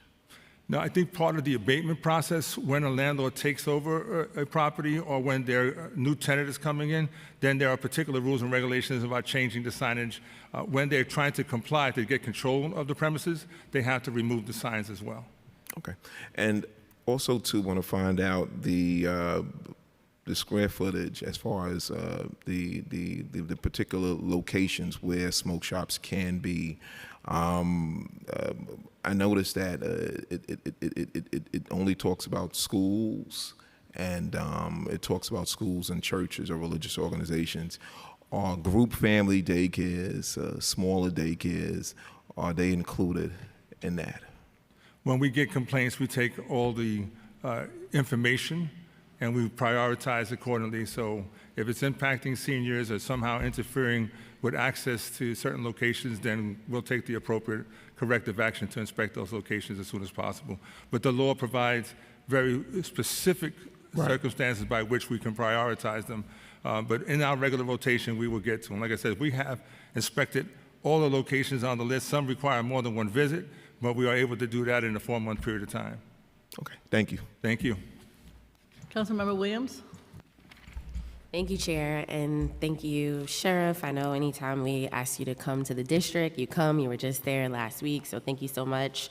I'm going to ask a series of questions about arrest and referrals and also geographic areas of focus. So around arrest and referrals, how many arrests have been made during inspections? Okay, I don't have those numbers, but, and again, during the inspections, the people that are being arrested are not being arrested for cannabis-related violations. If they're being arrested because we found other illegal products that result in them being arrested. Absolutely, and those arrests, I know a lot of times you do joint action, so those arrests are being made by the NYPD, correct? Correct. Okay, and how many of those arrests have resulted in prosecution? Do you know? No? Yeah. I don't know that offhand, no.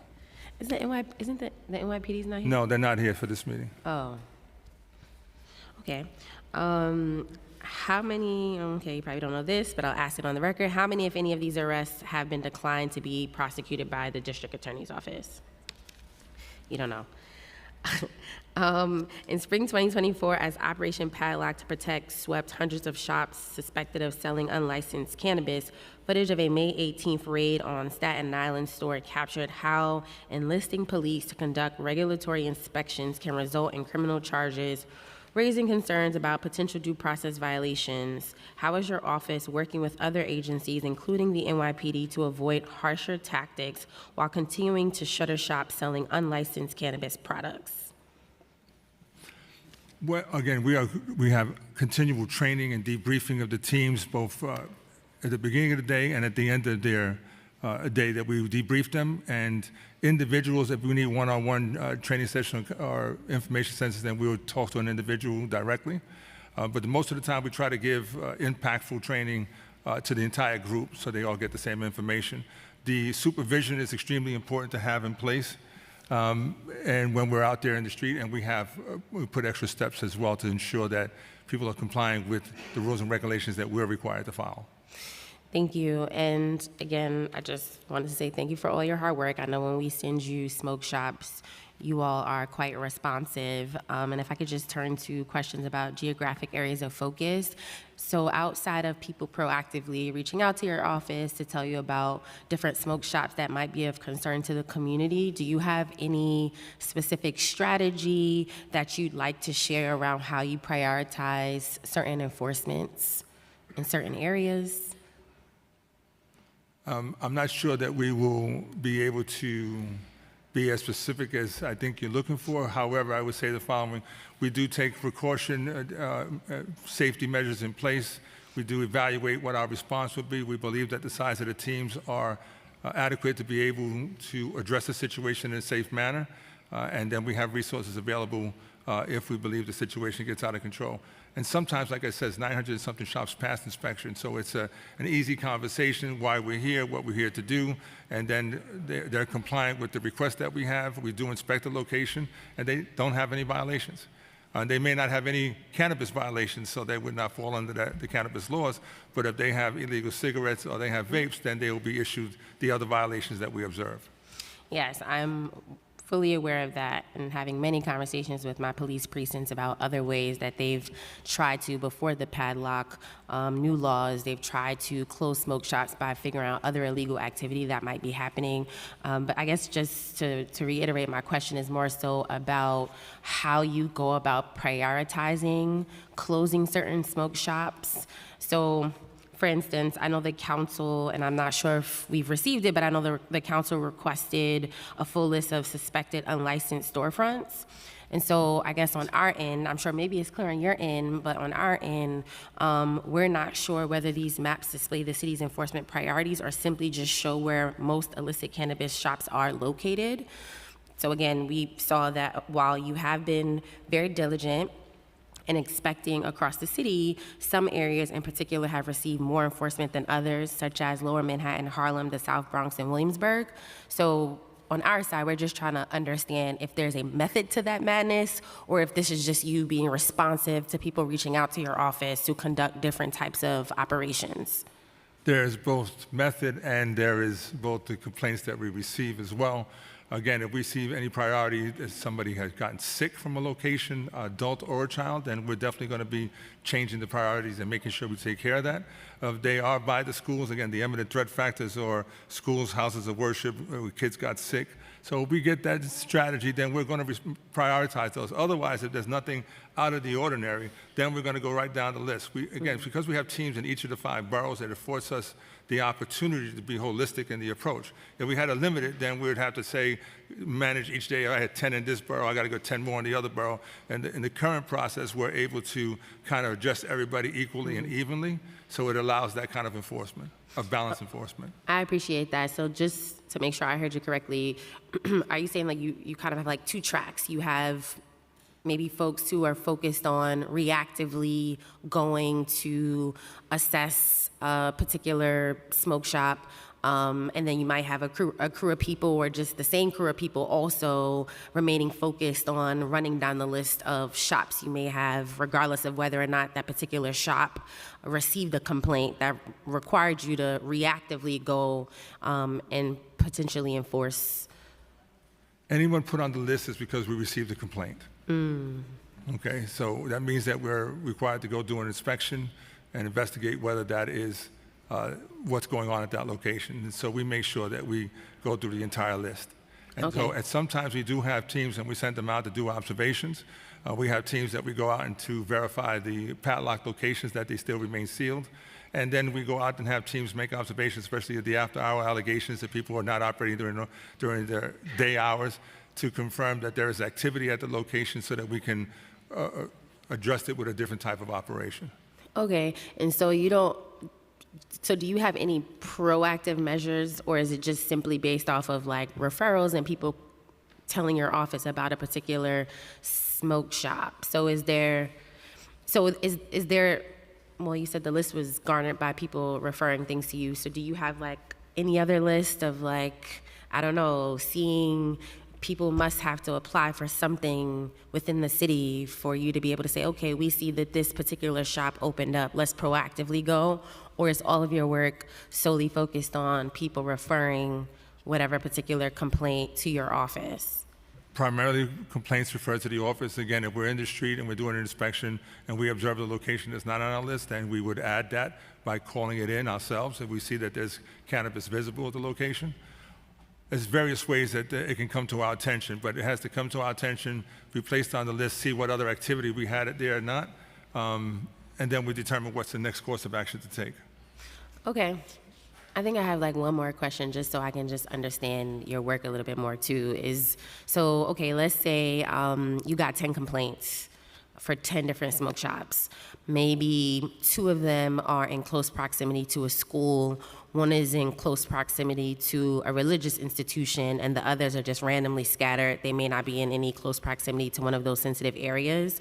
Do you prioritize internally, like, okay, these 2 are by a school, let's go to that one first. This one is by a religious institution, let's go to that one? Or how do you figure that out internally? No, that's exactly it. Okay. Prioritize based on if there are any schools or houses of worship, any details, especially if somebody gets sick or it's reported that there are a number of young adults or children going into a particular location that's selling cannabis. If they're alleging that there's underage sales in the location, then we will prioritize those locations. Okay, thank you so much. Thank you, chairs. Councilmember Salam. Thank you, chairs. Just 2 questions.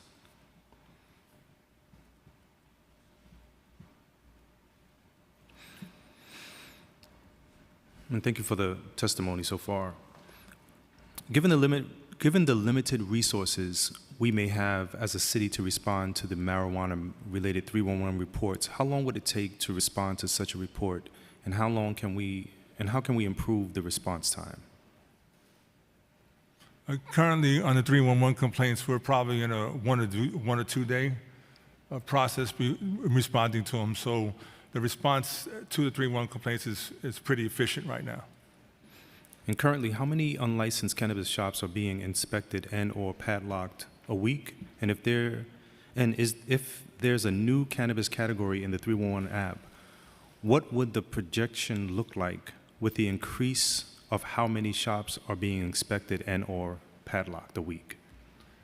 311 has been very effective for us receiving complaints. Like I said, the last report where we were at 100%, then we had over 160 complaints that came in, new locations that we had to add to the list. We quickly went and did those inspections as well, so we're maintaining, keeping up with the 311 complaints that come in.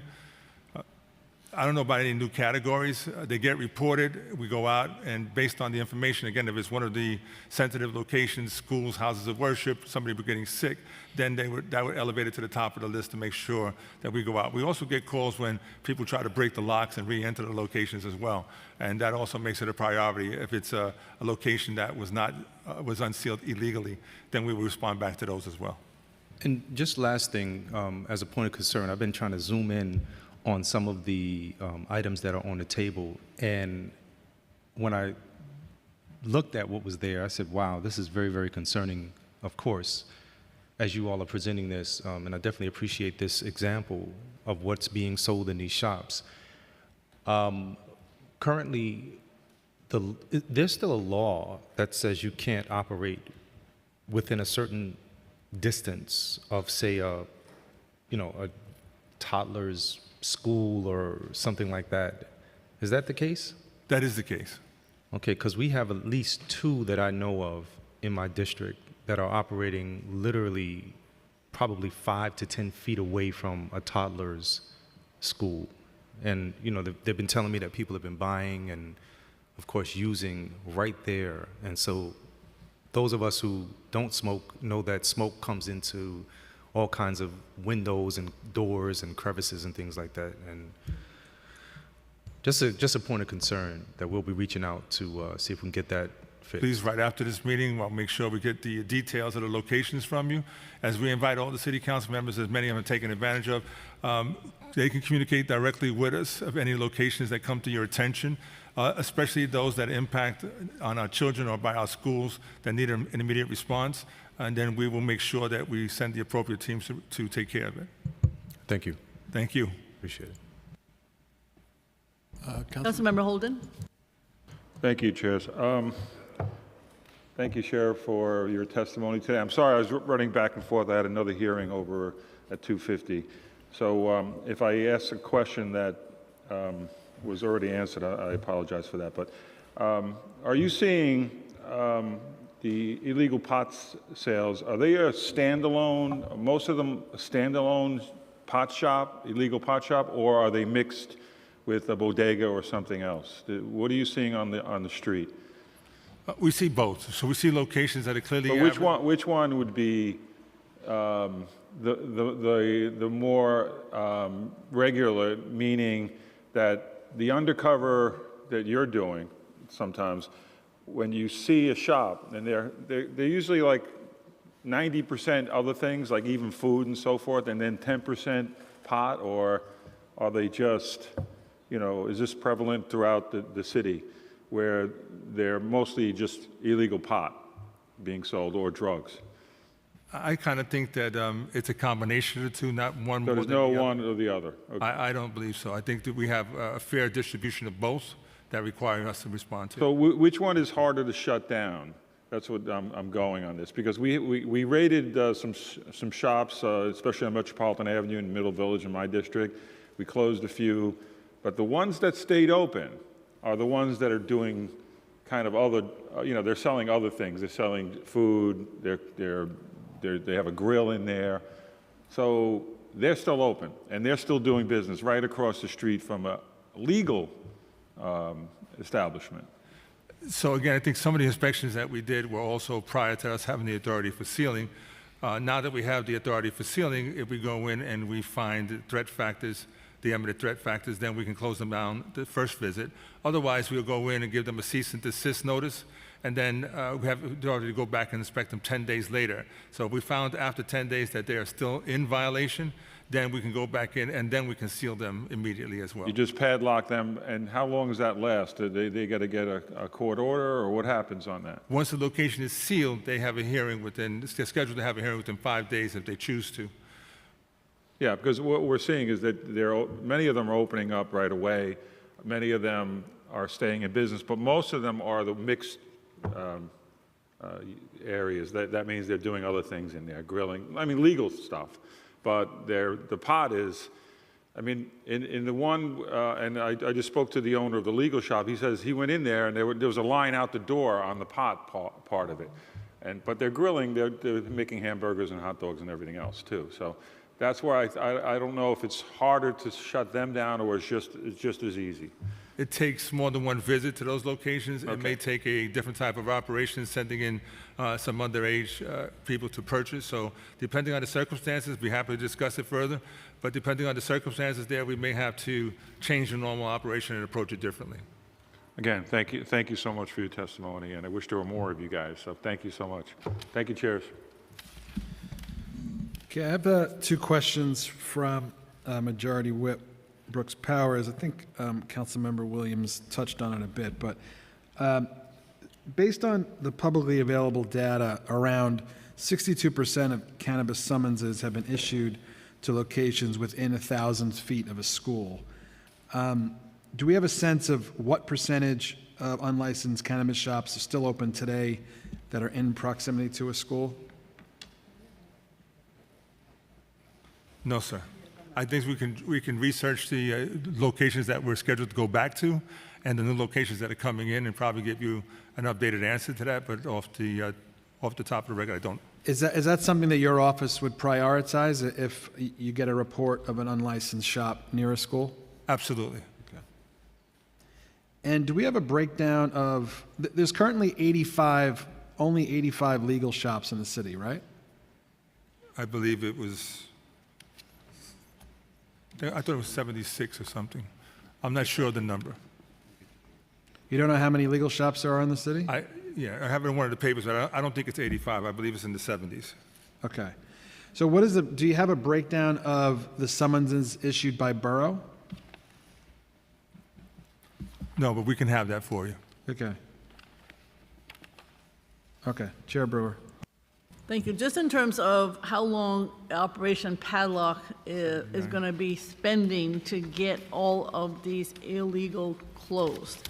Because, I mean, that's the issue with data. So I don't know how many, 3,600 unlicensed now. I know at one point it was 1,400, another point it was 2,800. I've heard 3,000, I've heard 3,600. If it's 3,600 and you're working toward that number, it could be July 25.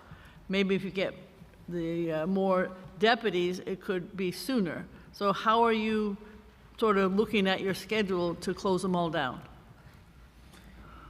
Again, I think we've sealed over 1,000 locations. We have any number of locations that So that would leave 2,600 unless people decide to do it on their own. 2,600 locations. You have other processes that have been utilized to close those. Some have been turned over back to the buildings already. Some locations have vacated. A number of them have started new businesses, legal businesses in location. So that number comes down even further. And the other locations are scheduled for the second visit as well. So the legal barriers that we have to first issue the cease and desist and then be able to go back afterwards. We have a number a number of locations that are scheduled for the second visit as well, and those locations will be sealed once we go for a second visit if we find the violation, because we could find that they have now become compliant and are only dealing in a legal business at that point, which would be a successful operation either way. Okay. I mean, I assume the ones that will do a legal business are not just the M&Ms and the potato chips that's legal. Everything else in the ones that I know are illegal. Everything else is, so I assume it's like a bodega that's doing something. That's the one that could, in fact, be legal down the line. Yes, bodegas could be delis. There are a number of types of Deli locations. bodega, right. And the And ones my smoke shops are potatoes, potato chips, M&Ms, cannabis, and illegal tobacco. So you're not going to make much on the M&Ms and the potato chips. A regular convenience store would be able to do an abatement process and be compliant with the law and be able to continue to operate. And Councilmember, the number that I have is 79 marijuana shops, legal marijuana shops that are opened in New York City. Okay. So in other words, and then we did get a letter back from Deputy Mayor Phil Banks indicating that we are not going to get the list of unlicensed stores. But again, that's back to my issue.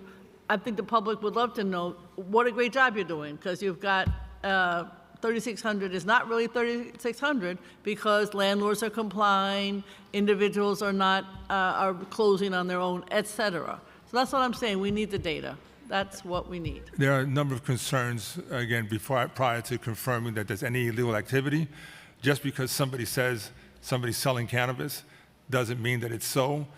So kind of exposing people to that kind of attention when they may be absolutely not in violation of any law have serious concerns and implications for their businesses at the same time.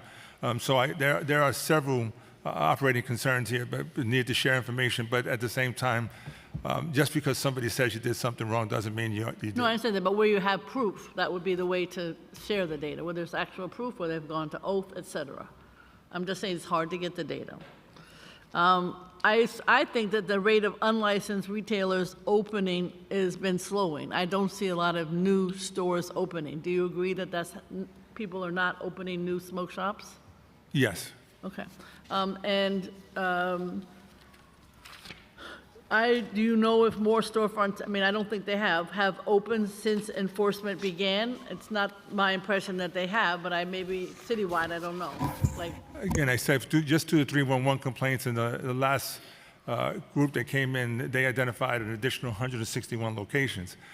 So they may be new shops, they may be people that moved from one location because we sealed it and re-rented another location and changed their name. So I think there's going to be as many people who are creative in breaking the law. They're going to try to find another way of operating. And that's why it's imperative that we stay vigilant. And the community's partnership is a big part of our being able to be effective. Okay, certainly, operating outside the door of a sealed shop is an example of that. Are referrals being made to state tax authorities to investigate civil or criminal charges? And if so, how many? And if not, why not? And are referrals being made to the Department of Finance for criminal or civil violations? Now, this might be in the more bodega deli than in the smoke shops. I don't know. So in the sheriff's office, we do conduct tax investigations as well. And so, again, requested you asked earlier, can we use more personnel? Absolutely, because that would assist us in doing the follow-up investigations and broadening the tax investigations that go on. We do some joint operations with the state tax as well as the Office of State Cannabis Management. So there are joint operations and there are separate operations that both agencies conduct. And that's in a data spreadsheet somewhere. Again, tax investigations will not be a public information access to be able to. Those are investigations and those are confidential in any number of ways. Okay, even if they're, in other words, referring somebody to the Department of Finance or to the state is not something that would be public information? It doesn't, I don't think that it meets the needs of what you're looking for, because you're kind of asking for an investigation, didn't say that anybody has been found guilty of any infraction. Okay. So I think there'd be very limitations to what can be shared in that respect. All right. You mentioned, and the oath data shows that about 14% of violations have been dismissed as of the middle of August. Why are these cases being dismissed? It's not a large number, but why are they? I mean, there have been various reasons. Again, different interpretation of the law. There may be some interpretation of the service that was done, and the format that was used. We've had forms that we use in the sheriff's office that has changed over time based on not only the litigation, but the advice by legal counsel. So we're adjusting. The law is something that is developing, and the challenges by the attorneys that are representing them are becoming very creative, and therefore that means that we have to change our response as well. So you're changing your forms, you're changing the training. What are you doing A differently? combination of both. We do change the training of what's being asked and what's being looked at to be able to make sure that we cover the information for the oath officers to be able to have all the information they need, and as well as the forms that we're using to make sure that we are complying with any of the objections or questions that have been creatively brought up by the attorneys representing the clients. Yes, you have a lot of attorneys working on this for the clients. I'm aware. My question also, though, is the person who, I believe it states that you have to mail it, you have to post it, and you have to give it to somebody who's in authority. So is that the person behind the counter? Is that the person considered the right person? That would, in the majority of cases, be the right person. However, I believe that you may have testimony later on from some of the attorneys that will present different variations of who they believe is in charge. Right. So again, I think that we're adjusting to the nuances of how they're being defended. But again, if the people are engaged in selling illegal product and we're seizing it, the responses going back are something to be creative. We have to adjust.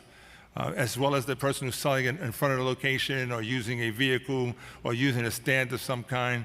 You have a number of online premises that are online that we also need to be able to have some response to at some point, but has not been addressed yet. So I think this is evolving, and I think the law will need to evolve, and your support in terms of adjusting to those nuances that are being created are going to be greatly appreciated. Yeah, because we want to get the 14%. It's not a high number. We want to get it down as much as possible. Absolutely. We'd love to be at 100%. Yes. How many dismissals have been due to a failure to meet the 5-day requirement related to the oath hearings, which was in the state law? I don't know that number offhand. Okay, can you get that to us? Yes, absolutely. Okay. Have you decreased the number of dismissals as the operation has developed? I think you have, but I was just wondering if you would agree with that. In other Yes. words, okay, because you're working, how does the training work? How does that training work? The training will also be based on new topics. So if a particular location presented certain challenges, it's important that the rest of the teams know that the challenge that we're faced at particular locations. If it's something that has to do with something that was brought up at an oath hearing and the presentation that was made, then we will educate the team about what they're looking at and what the oath judges want more information on. So it may have been a picture that didn't quite show the right thing that they needed. So we may have to take additional pictures or take it in a different way. These are all things that are now improving as we're becoming more responsive to the hearings. When I was with you, this was before the operation, it was just tobacco, but you have to list on a piece of paper all of the infractions, the flour, the gummies and so on. Is that still done, or can you do that electronically now? No, it's still done manually. Certain violations that are issued, which are cigarettes and Tobacco? tobacco related, those are automated now for the most part. However, the cannabis is strictly still in the hand process. I believe that they're working on different mechanisms to... Who's they? OTI. Okay. OTI has been in a number of conversations. We had a number of dialogue going back and forth about the different forms that we're required to fill out, the different reporting mandates that we have so that we can be able to comply with the various mandates and try to streamline all the requests for information so where there's common fields, common language. We're trying to do all that, and OTI has been very helpful in us trying to develop the new system. You and the police department are both paper, manual, heavy, crazy, gotta stop. In the recent Belcorp decision, the court determined that if the summons was dismissed, the sealing order must be lifted as well. Has this had any effect on how you serve your papers? And again, I guess back to the training issue, are you changing the training to deal with the Belcorp decision? Two things I would say. First, I'm not the attorneys that will represent these cases, so that would probably be geared more proper to one of the attorneys. However, I think the city has taken the position that that decision was an error. And so depending on who you listen to, they say the summons is tied to the sealing order. It's the interpretation that the sealing order is the sealing order and the summons is the summons. And so it's a separate consideration. That's very key, I would say. The Operation Padlock to Protect granted to the sheriff's office to enforce illicit cannabis storefronts appears to be a massive undertaking, as we know. Have you created, beyond the regulations, new policies and procedures for deputy sheriffs and other staff related to this operation and new enforcement powers because of this large effort? Policy and training is something that happens on a continual basis. I do not believe that there are any new procedures except maybe educating them on new forms that were created specifically for this operation. So this operation has its own required forms that have to be filled out that are different than what we were using in the past.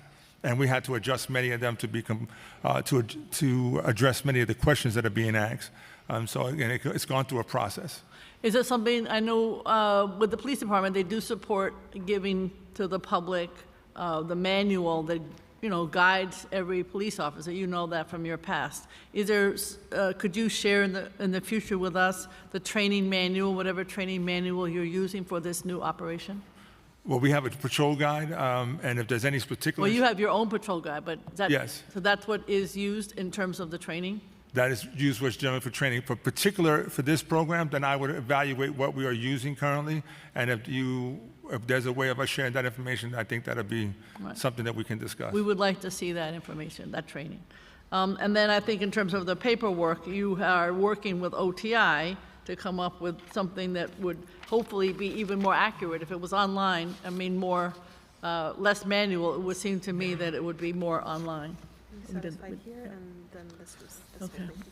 All right. And then just finally, I think, the article in the Daily News today was not very complimentary, I'm afraid. Do you have any response to that? And it's not directly related to this, except that I also think that the Department of Investigation does a lot of the work that you might have to do. So I'm just thinking that, the DOI does a good job, and you may not need somebody to do that in your office. So how do you respond to that? Personnel issues are not something I necessarily want to discuss at a hearing in this forum. However, the need to be able to do investigations in our office is extremely necessary considering the historical perspectives of what's gone on in the sheriff's office. So there is a need to have somebody in that functionality.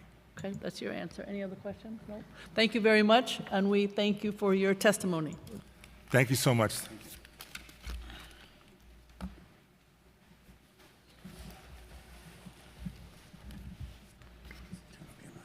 Next panel will be Ingrid Semenvogt from the New York City Deputy Sheriff Benevolent Associations, Fernie Canteen from DSBA, and Stephen McQuaid, also from the Deputy Sheriff's Benevolent Association.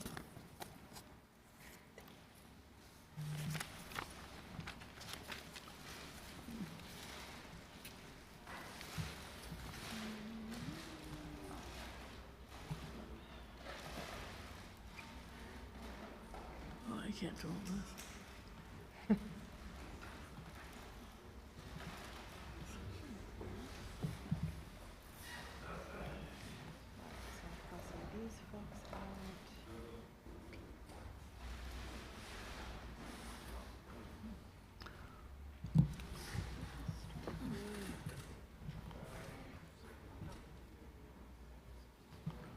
Oops.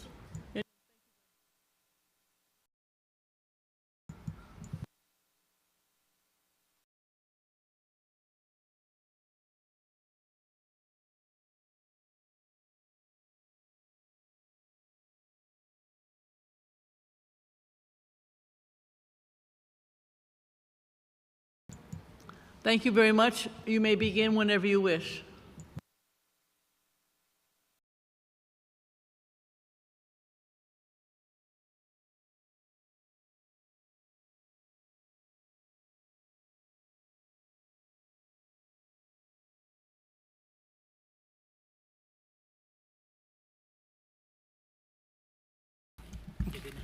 Thank you. Good morning, Chairwoman Brewer, Chairman Brennan, and the distinguished members of your respected committees.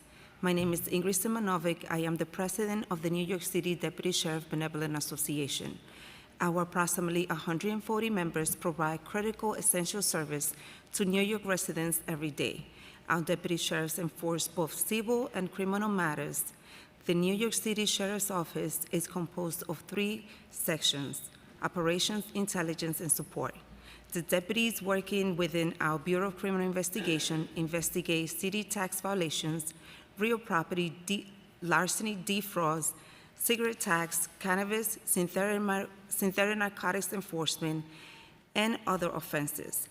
Deputy sheriffs assigned to the civil enforcement duties are referred as law enforcement bureau personnel. LEB deputies perform a wide array of tasks such as evictions, warrants of arrest, orders to commit, and other seizures and sales of properties pursuant to judicial matter. We are the chief law enforcement agency for both civil and family court matters. Businesses and individuals that own the city money pursuant to unpaid city tax warrants, environmental control board summonses, and fire and health code violations fines are targeted for enforcement actions. LEB deputies also serve a wide variety of legal process with orders of protections being considered our highest priority. I mention these essential responsibilities and essential services because most New Yorkers really have no understanding of the wide range of services we perform every day. That is because to most New Yorkers, our members are largely associated with COVID-19 enforcement and, as most recent time, with ongoing operation shutdown of illegal cannabis shop known as Operation Potluck.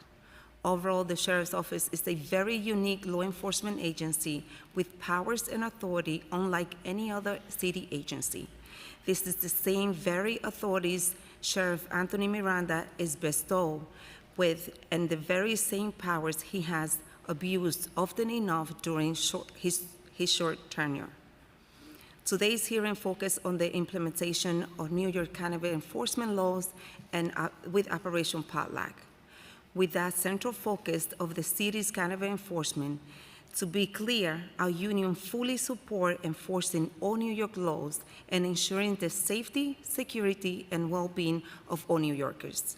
Our members often put themselves in great risk during our various enforcement proceedings, but I am here today to shine a light on the way our members have been negligently impacted, mistreated by Sheriff Anthony Miranda as a result of his poor leadership at the Sheriff's Office, which extend far beyond the public role as the pot shop photo op enforcer. From day one, Sheriff Anthony Miranda made it crystal clear that he had no interest in respecting the rights of our members for being simply human beings, nevertheless, as labor union members. This hearing is actually the very first opportunity we have been given to share our concerns and to have our voices heard, publicly and in a complete transparency. Sheriff Anthony Miranda has spent the past 2 years establishing a consistent pattern of retaliation against his own workforce, punishing, threatening, and disciplining us and those who dare to challenge his occasional questionable orders and ways of doing things. He has also done the same to the union, advocating. He has also done the same to the union for advocating for the rights of our members. I can speak expertly on this matter as my board and myself have been a victim of his retaliatory actions. Throughout the implementation of Operation Potluck, we have raised the alarm on the heavy strain this operation will take on our workforce that is already stretched thin. He has recently taken the flexibility to having several tours to cover the daily operation to just 2 mandated tours of duty between 6 a.m. and midnight. Our members are now working upwards of 12 hours per day and are given just a few hours to go home, sleep, and return to work. Sheriff Miranda overzealous focus on cannabis shop closing has forced our deputies to go from 4 days work week to 5 days or 6 days work weeks, with overnight tours forced to work on Saturdays and focus excessively on the weekends. He has also forced deputies returning from lighter duties injuries to work 8 hours tour along with deputies working 10-hour tour, all because of his over-deploy of personnel to shut down cannabis store. The sheriff's portrayal of the shutdown of cannabis shop is also incredibly misleading. It is, in a nutshell, many stores are reopening after being shut down, yet our workforce is being pulled in time to time again to perform this closing that seems to take more priority over the critical needs New Yorkers have, particularly those in situations where lives could be in the line. For example, from May 1st, 2024 to September 6, 2024, there were over 4,700 pot shop inspections. Over that same period of time, we have received over 7,400 orders of protections for victims of domestic violence.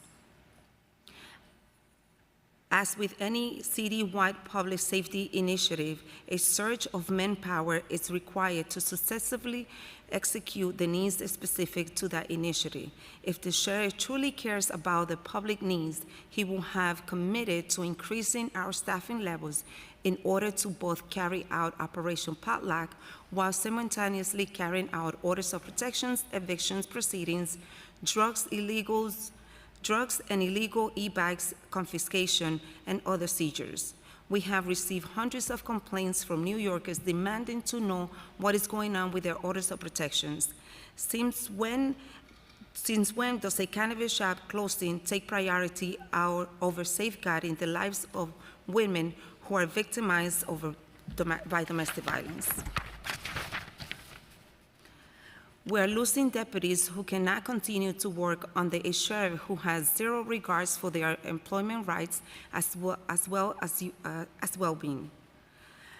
We have lost approximately 43 deputies in the last 2 years alone while onboarding about 26. Some of those deputies have left because of the toll of being exposed to seized marijuana, which is stored unsafely, improperly at a warehouse in Queens. And when deputies complain about the toll these drug seizures take on their health, their supervisors tell them to just deal with it. The New York Daily News has recently reported on these conditions. In another sign of Miranda's personnel mismanagement, he recently hired 2 new chiefs, Willie Perez and Mr. Egan, for a combined salary of approximately $375,000. Those salaries could have been used to hire at least 8 new deputies over the next 2 years to carry out many of the essential services New Yorkers depend on, instead of funding 2 bureaucrats whose sole function is to further diminish the rights of our members and decrease the quality of their working conditions. We are calling on this committee to use its authority to take the following actions immediately.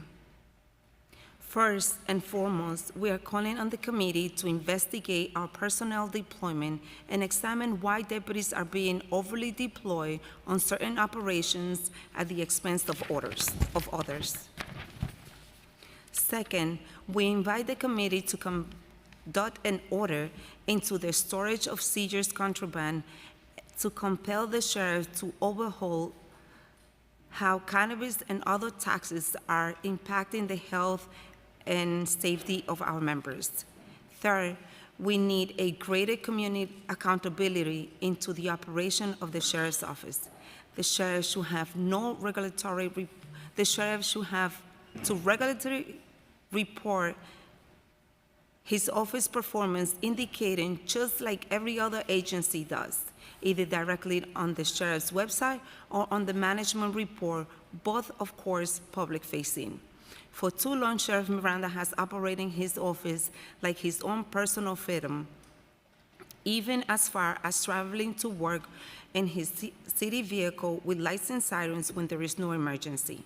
The real emergency is the way my members have been bullied, mistreated, all while trembling on their rights as labor union members. I thank this committee for your time. I'll take any questions if anybody have. Thank you very much. Is anybody else testifying, or you? Okay, all right. So thank you so much. We've been joined by Councilmember Joseph. Thank you very much. Did you have any questions, Councilmember? Okay. Well, I certainly know of your concerns, and we take them very seriously. One question I had, do you know for sure that there's a new class that is starting in October? Have you heard any, that was what was reported earlier? Are you aware of this? Okay, you put the. That's not accurate. We have 3 people doing background investigation. We did physical activity tests at the beginning of the year. They rushed through a very simple background investigation on this individual. Then the 3 individuals that they were doing background investigations, one is out on maternity leave and another one has been pulled to do investigation, which is basically just to view cameras. And the other, there's only one person doing investigation. There's no way that she could do a full background investigation on anybody, just one person. It's about 182 people that we need to do background. So there's no way. The only way that I could see us having an academy in October is if we don't do our due diligence and we just onboard people without being fully vested. How long is the academy for sheriffs? How long the program is that? Since Sheriff Miranda got here, there is no real time limit.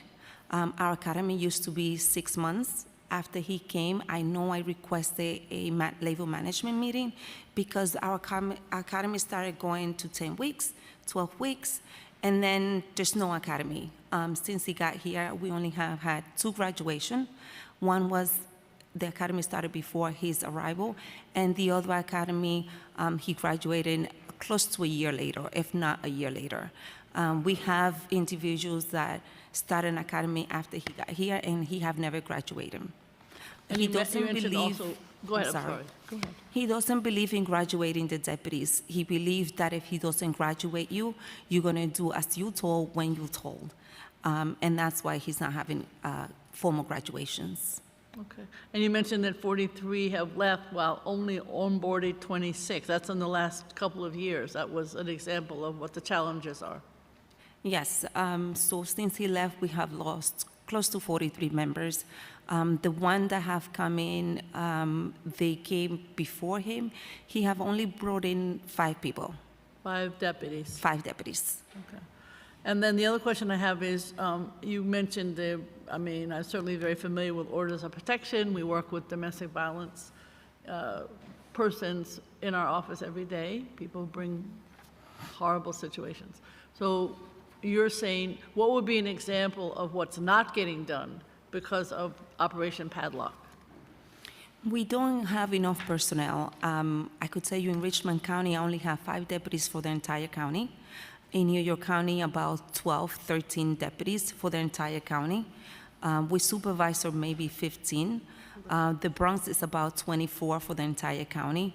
The amount of work that we are receiving, we don't have the personnel to do it. So we're not allowed to do our due diligence, and we may do one attempt to serve the order of protection and go ahead and close the case and send it back to the courts. And in some occasions, we'll go, and if the individual is not there, we tell the victim, if you are in such a fear, just lock yourself in a room, call the police, and have him serve the order of protection, because we won't be able to come back. Okay. Councilmember Holden? Thank you, Chair. Question on, you said where the pot is stored in a warehouse, it's dangerous, right? The conditions aren't good. Tell me what are they experiencing, people who go in there, you're certainly officers that go in there, what are they complaining about? The air, the dizziness? Well, it recently changed, but at the beginning, we used to store the cannabis in the vehicles. We used to store them in office. They used to be everywhere. I know at one point it was close to where the auditors, which are considered civilians, and when they started complaining, Sheriff Miranda told the guy that was in charge of evidence, well, put it in your office, put it everywhere, just get it away from there so the auditors don't complain. So at one point, I went to his office, and he was sitting in bags of contrabands. And he was complaining about coughing blood. A lot of people complain of headaches, nauseous, and when they stay away from the office for maybe a day or two, then they feel better. But when they come back, they still experience the same system. Has any agency, the health department, anybody checked the air in that location? So that's one of the retaliation. When he started sending emails and requesting all that stuff, he got retaliated on, and he eventually got moved from that office. We did file multiple complaints, a few with Patch. Patch came and filed that our complaints were substantiated. Now, you know the pressures because since the marijuana cannabis became legal, there's a lot of pressure on the sheriff's office. So you understand that he's getting pressure from one end, and you guys are getting obviously more work. Yes. And do you think, now I've called for the mayor to double the size of the sheriff's office, because you can see that they're being stretched thinly, and many of them, you said they're working now 5 days a week, 6 days. In the past, they used to work 4 days? Yes, for the most part. So now people are they working any 24-hour shifts? You could work, now you're working 5 days.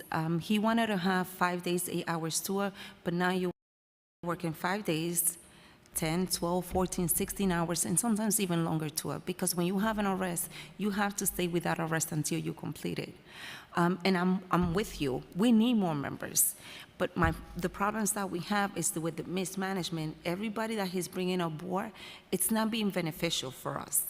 He brought, so far he has brought up close to 12 people. They're not capable of doing the background investigation to onboard more members. They're not capable of training anybody because they don't even have the qualification. Mr. Perez, who is going to be the chief of investigation, he doesn't even have a background in investigation. So what are we doing here? You bring in all these people that are pretty much useless to our agency and our department. If you were to onboard people that will cooperate to our growth and us doing more efficient and doing more work, by all means, I hope that we could double or triple our size as soon as possible, because we desperately need it in order to be able to do everything that we need to do in the city. All right, thank you. Thank you, Chair. Have you reported any of this misconduct to the Department of Investigation? And if so, have they done any follow-up? Sometimes they don't tell you what they're doing, but have they been communicative at all? Yes, I'm aware that multiple complaints have been filed with DOI in the past about 1.5 to 2 years, but there has been no follow-ups. And then also, as you know, we have a bill that would have more data available through 311, because I believe, I'm the author of the open data bill. I feel very strongly about data. So my question is, do you know if that data that now goes via email to the sheriff, does it get back to 301? Does it get used? Do you have any sense of what happens when the data goes to the sheriff's office? Because now it's only available through the sheriff. Most of the way the agency is operating now, there's no transparency. Even us that are in the office, a lot of things we don't know. We don't know where the data is coming from. We don't know. We do know who is putting the data together. It's one of the people that he on board, but we don't know how they go about picking and choosing which. How they use the data, you don't know. Yes, we don't know that. You need to add anything? We don't know the data. We don't know where we're going. We don't know where they picking all these stores to go inspecting. I am aware that sometimes we do go and do an inspection at a store, and even if the store is found with no contraband, we keep going back to that same store. And I'm also aware that he targets certain precincts, it's not being spread out throughout everybody. I want to thank you very much. I am very aware of your concerns. We will follow up, and we congratulate you for being a great union leader. Thank you. Thank you very much. Thank you. This is the next panel from IBO. The next panel is Elena Turnquist from the Independent Budget Office and Brian Kane also from the IABO. And then,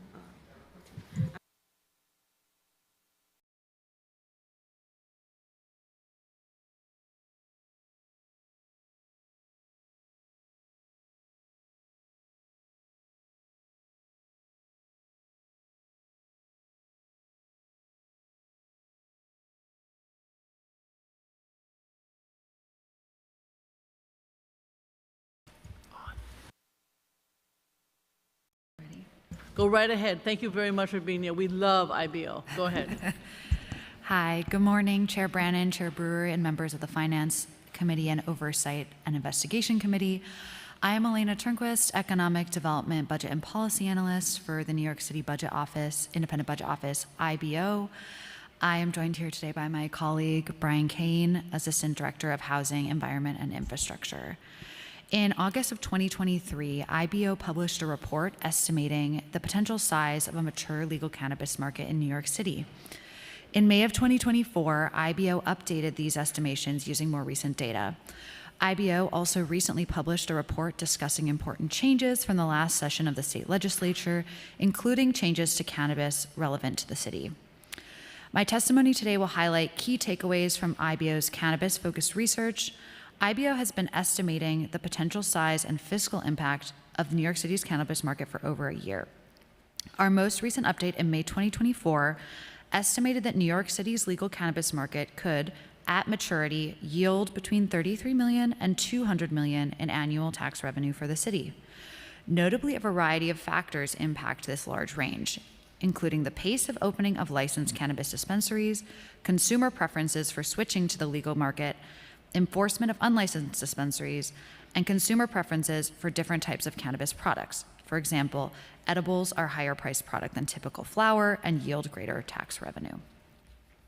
IBO recognizes that this is a wide-ranging estimate.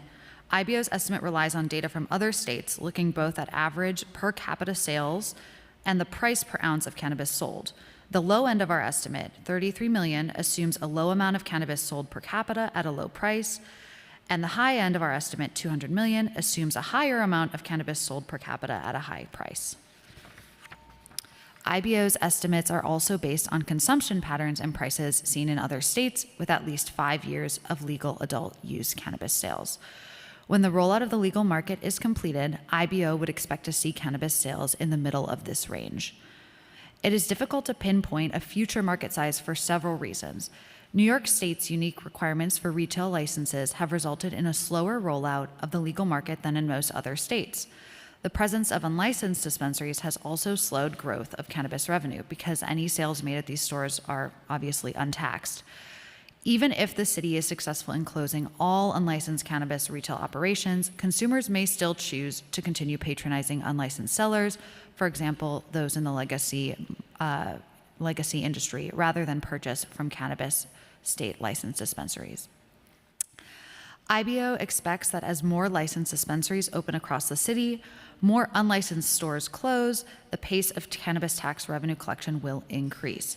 Importantly, the amount of potential cannabis tax revenue that the city could eventually see from the mature legal market is small in comparison to other sources of city tax revenue.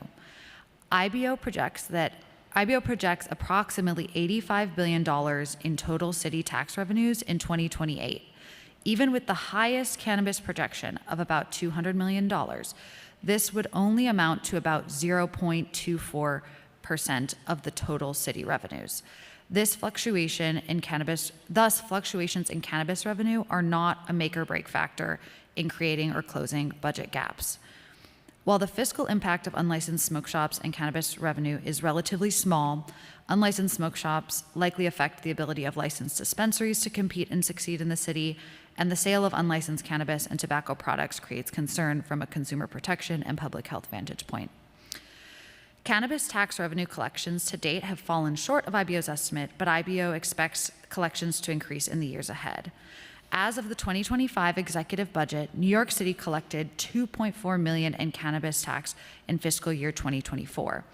IBO's most recent tax forecast predicts collections of $37 million by fiscal year 2028, which is higher than OMB's forecast of $30 million in that same year. The legal market has grown dramatically so far in the current calendar year, from 12 licensed dispensaries opening in all of 2023 to over 50 opening so far in 2024. Currently, there are around 80 licensed dispensaries operating in New York City. Beyond tax revenue from cannabis sales, the city may also see additional revenue from community reinvestment grants, which will be awarded to communities disproportionately impacted by cannabis prohibition. These grants will be funded out of a portion of the state's cannabis tax revenue, not the city's. The Cannabis Advisory Board announced that it will begin awarding these grants in 2024, although none have yet been granted. The potential amount of grant revenue which could be received is uncertain and would be devoted to the grant-specific project or program. This is different from the general cannabis revenues, which go towards the city's general fund and can be used for any purpose. The Office of Cannabis Management annually publishes a report with details on funds and availability and potential distribution of these grants. Next, moving to Albany updates. The 2025 state budget contained items relevant to cannabis taxation and enforcement in New York City. First, the enacted budget expanded and clarified the powers of local law enforcement to respond to unlicensed sales of cannabis products. Local law enforcement authorities, as we've discussed today, can now immediately shutter a business for up to a year if they find the business is both selling cannabis without a license and is deemed as posing an imminent threat to public health and safety. As mentioned earlier, IBO expects that unlicensed cannabis dispensaries continuing to be padlocked or closing voluntarily, cannabis will result in cannabis tax revenue by the city increasing. The enacted budget also repealed the cannabis potency tax, which was based on the THC content of cannabis products sold by processors to retail dispensaries. In place of the potency tax, the state introduced a flat 9% tax on wholesale cannabis sales from processors to distributors. This tax will not directly affect city cannabis tax collections, since city cannabis tax is based solely on retail sales within the city. The city receives 4% of taxable retail sales of cannabis that take place within New York City. IBO will continue to monitor the legal cannabis market's growth and cannabis tax revenue collections. Thank you for your time, and we welcome questions. Thank you. I have one quick question, just to explain to, I think, the public, because how the tax is collected, how much goes to the state, how much goes to the city, and if there's any, that's a different type of process, I think, than most taxes. Can you explain that? Yeah, so cannabis is taxed differently in different states. So in New York, we have a tax that is placed at the time of purchase in retail. So 9% of that goes to the state and 4% of that goes to the city or the locality in which the purchase is made. So overall, when you go yourself to buy from a state licensed dispensary, you'll have a 13% sales tax on that purchase. The other tax we discussed is between wholesalers and distributors, and that is that base 9% tax. That's something that most consumers would not see or experience because they'll be purchasing in the store. Your numbers are, I mean, it's hard to know. We have 79, I think we heard today, legal at this moment.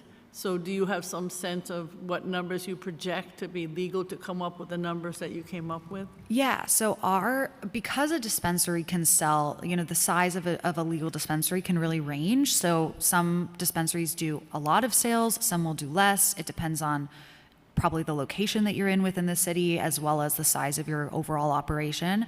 So our projections are more about looking at what consumer patterns are. So per capita, how much is the average person going to consume in a year, and what price is that product being sold at? And that'll give us a sense of the overall size of the market. We can then take the number of dispensaries and divide by the number of dispensaries to get an average number. But right now, we would expect to say that dispensaries are probably potentially doing more sales than they would do once there is a fuller rolled out market. I believe from OCM, the number of dispensaries that are expected in New York City is supposed to be around 400. So right now, if we're at around 80, we would still expect to see, continued openings. And again, that's up to OCM. They could go above 400, below, but that's the number that we've heard. Okay, that's very helpful. Thank you. I have one great story. So the new cannabis legal opens in my district, and of course the people next door, large building, complain. And I say, explain that it's a good thing. So I'm in there, and of course, I swear to God, half of the customers who are in there are from that same building. So you never know. Thank you very much for your testimony. All right, thank you.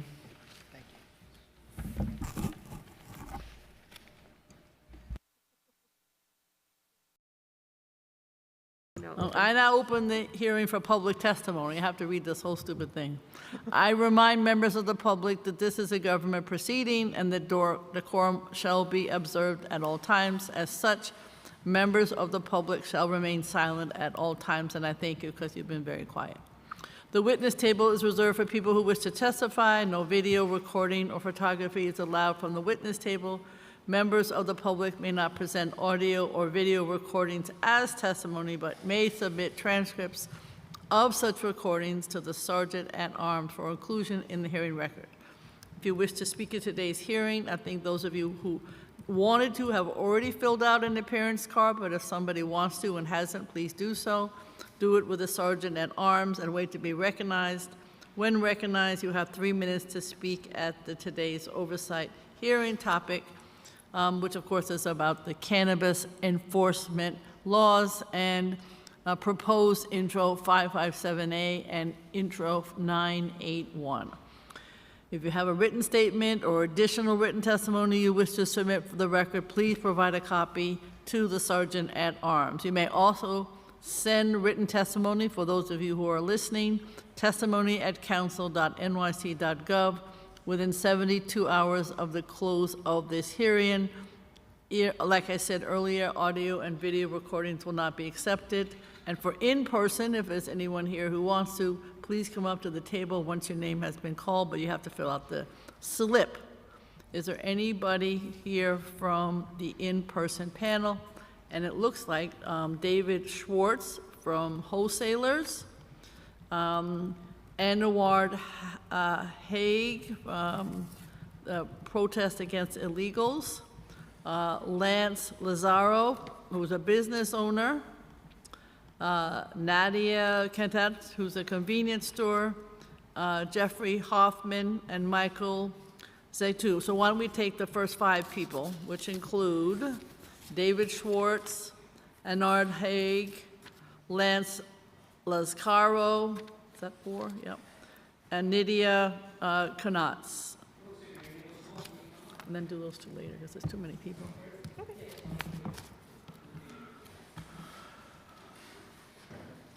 And then the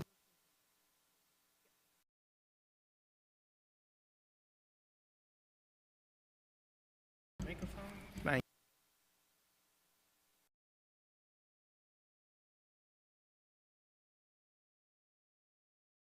Whomever would like to start, go ahead. I'd like to start. My name is Lance Lazaro. I'm not a business owner. I'm an attorney that represents a lot of the smoke shops. I'm here today because you've created a statute, and I'm not faulting you for creating the statute, but you've created a statute that gives way too much power in the hands of the sheriff. And you've created a system of fighting these cases which basically is flawed. And I think the public needs to know about it, and I think the city council needs to know about it. Most of the shops that I represent are bodegas that are legitimate shops that are in areas that most Walgreens will never enter into, most supermarkets will never enter into. So it's nice when Sheriff Miranda, and I don't call him Sheriff Miranda anymore, I call him Judge Miranda, comes before this city council and tries to argue that there's some type of mechanism he uses, but there is absolutely no mechanism. I've represented many stores, and many of them, and I've also been a part of the Bell decision. I was the attorney who argued that. And I can probably enlighten you as to some of the issues you asked about, Councilwoman Brewer. But what I will say is that I had a store that was closed down a few days ago that was caught with 3 pre-rolls in their entire store, where the entire store was legitimate. And instead of the sheriff just issuing a summons and not closing it down, it now has to wait for a hearing for 5 days. We actually did the hearing in that particular case. The summons was dismissed. The hearing officer found no unlicensed activity. He recommended that the sealing order be rescinded. We now have to wait for Sheriff Miranda, and I call him Judge Miranda, whether or not to uphold that decision. Now think about that. A store can be selling 99.9% of their products that are legitimate, and they get caught with 3 marijuana pre-rolls, and yet the sheriff is sealing that place down for at least 5 days, and even if you win the hearing and you're found not guilty of unlicensed activity, and the sealing order is recommended to be lifted by the hearing officer, 4 days later we get a decision by Judge Miranda, I'm not going along with it. I'm keeping you closed for a year. So what is the store left to do at this stage? To bring an Article 78 proceeding. Is it a cheap proceeding? Absolutely not. You have to pay an attorney. Most judges in the city of New York will put these hearings off for a month or 2 before you get it. The only judge who actually looks at these cases is Judge Kerrigan in Queens County, who actually has looked at the law and says you've appointed the Sheriff Miranda as the judge, jury, and executioner, because he has made these hearings a farce. Because even if you win at the hearings, he can overrule it, and the only recourse you're left is to do an Article 78 proceeding, which can take months to get to. And even when you win in the Article 78 proceeding, the city can automatically appeal it, and then it goes to the appellate division. So these store owners that are actually serving communities that the Walgreens will never enter into, that have a 99.9% legitimate product, are getting shut down. Here's another one. You need to wrap up. Go ahead. 1 bag of marijuana. The entire store had legitimate products, closed down. One from yesterday, where they came back for a second inspection. They didn't close the store down. 3 hours later, they showed up at the store and closed it down. The seizure report says 0 marijuana recovered. I have a list of 15 to 20 cases, and I'd like you to ask Sheriff Miranda at some point, how many stores have won the summonses? Have the summonses been dismissed? And the sealing orders have been recommended to be lifted, that he has overruled, even though he's not participating in these hearings. All right. This committee has done away with due process in how the statute was written. And if the federal lawsuit ends up holding that this statute is unconstitutional, the monetary damage will be so much more significant to the city and state of New York if this statute is ruled unconstitutional. The way the statute is written, it puts way too much power in the hands of the sheriff. It's a complete denial of due process. And the way that the sheriff is administering it, I've caught him on 6 cases. Okay, and I think you should hear this. Okay, we got your point, though. We're very aware of the situation. How about this? 6 stores that lost at oath. They're supposed to render a decision within 4 days of the hearing, the sheriff. The decisions came anywhere from 1 day to a week late. He backdates the letter and keeps the store closed. When I call him out on it, that I'm going to sue him, all 6 stores get reopened. Okay. There's power corrupts, and the way the statute is written has really not dealt with the cannabis stores or the stores that are strictly cannabis stores. You're shutting down numerous legitimate We understand what you're saying. Thank you very much, sir. Next. Thank you. Good afternoon. Nadia Kanath, attorney as well. I also represent many convenience stores, bodegas, and smoke shops. Also conducting the hearings on the defense side at Oath. There are 2 points that I wanted to address that were not addressed. Were not asked by the sheriff. The products that were laid out all were products that he alleges were directed towards children. As a mother myself, of course, that's a concern for any parent. However, there was absolutely no questioning of him of how many stores have documented sales of cannabis to minors. I maintain it in my office, we've had absolutely not a single one of a documented sale of cannabis to any minor. There was also allegations of people reporting it to 311 of persons getting sick, adults and children getting sick. What are the numbers of those? What are the numbers looking like for those? Again, in all of the cases that I've done, absolutely none of those allegations. And those are the fronts that are being purported and being brought in front of the city council and the public to appear as though these closures are not somehow, otherwise targeted or based. We maintain that they definitely are. With respect to asset recovery, that's my main point here today, is that in each and every store, I believe the question was asked and not really properly answered also, that in each and every location there is significant cash being removed from registers. I even have a client who had a $10,000 certified check being removed. It was not until I filed an internal affairs investigation against NYPD that there was ever any record of that certified check being removed, along with $7,000 or $8,000. I have other stores where there's $25,000 being removed, absolutely no documentation. All of the property is being invoiced by the NYPD except cash. And when we report into internal affairs to NYPD that we want to know where is the cash, especially in a case where there's a dismissal, where there's a dismissal of no violation found, the store can be reopened, where is the money? There is absolutely no method to locate the money, and we're being directed that it is the sheriff who has the money. So we then have to open 2 different claims with internal affairs and the sheriff's department, each agency going like this: the other one took it, or the other one vouchered it, the other one's responsible for it, and no method to recover all this money. But we maintain that there's many stores here that, what is the process for forfeiture? What is the basis for forfeiture? Why is the cash being not held at safekeeping, especially in businesses where there's more than, like Mr. Lazar said, 99% of lawful activity? These are not criminal proceedings, and when we offer any criminal case law, they knock it down patently, saying these are administrative hearings and any criminal case law is not relevant. So what's the basis for the forfeiture?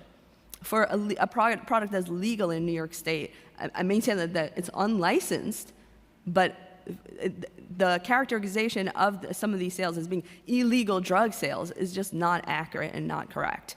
So that's one of the issues we want to address here today. And also that this City Council should really look at the purpose of the statute is to the closure of the stores. Is it accomplishing what we're looking to do? Is it just driving cannabis into the streets? As many of you have cited here today, that it is driving cannabis to the corners. It is increasing gang violence and other types of violence. Driving cannabis to the cars. If the market supported 4 or 5 shops in one street, where did that consumer appetite go? I maintain it didn't go away. So are we solving the issue here in New York City? I don't believe that we are. I believe that all we're doing is punting it. We're demonizing certain businesses. We're closing them down. We're affecting it, but we're not really solving the problem. You need to wrap up. Thank you. We're not really solving the problem. The way to solve the problem is to give a conditional license to the convenience stores, the bodegas, who have been historically the ones who sold tobacco, who sold vapes, who sold cigarettes, any type of smoking product, is to give some type of conditional license. Instead of saying that this needs to be shut down, absolutely not marketed at all, maybe we need to relook at how we do the licensing. Thank you for your testimony. Sir? Thank you, Chair. I'm with the wrong group. My name is Anwar Haq. I'm a business owner. I've been in this, I have a business in the city in Chelsea, 26 years. The last 5, 6 or more years ago, a lot of illegal stores started opening. I lost one, I had another store in 42nd, I closed that. I've been suffering because of the illegal store. I have a legal tobacco store. I've been suffering for all these years. My business going down and down because people sell out of a state cigarette for $10, $9, and my cigarette is $18. Nobody wants my cigarette. I've been suffering all these years. I had to take SBA loan, $250,000 to run my store. I've been suffering through the COVID. And illegal store been opening left and right, north of me, south of me, all over the places. Thank God they closed some of them, but they still open most of them. And they closed. Today, 7 days later, they open again. One of the store, they change the name, they open again. Police, sheriff came 4 or 5 times. That store is still open. They're stealing my business. So I'm in the wrong aisle, but all I have to say, please close the illegal stores. Thank you very much for your testimony.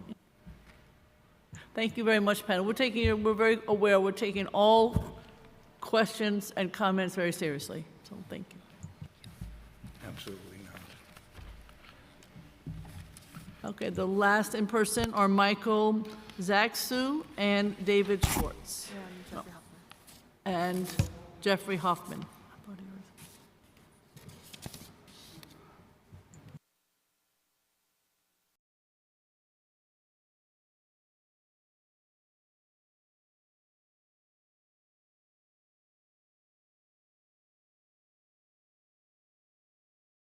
You may begin whenever you wish.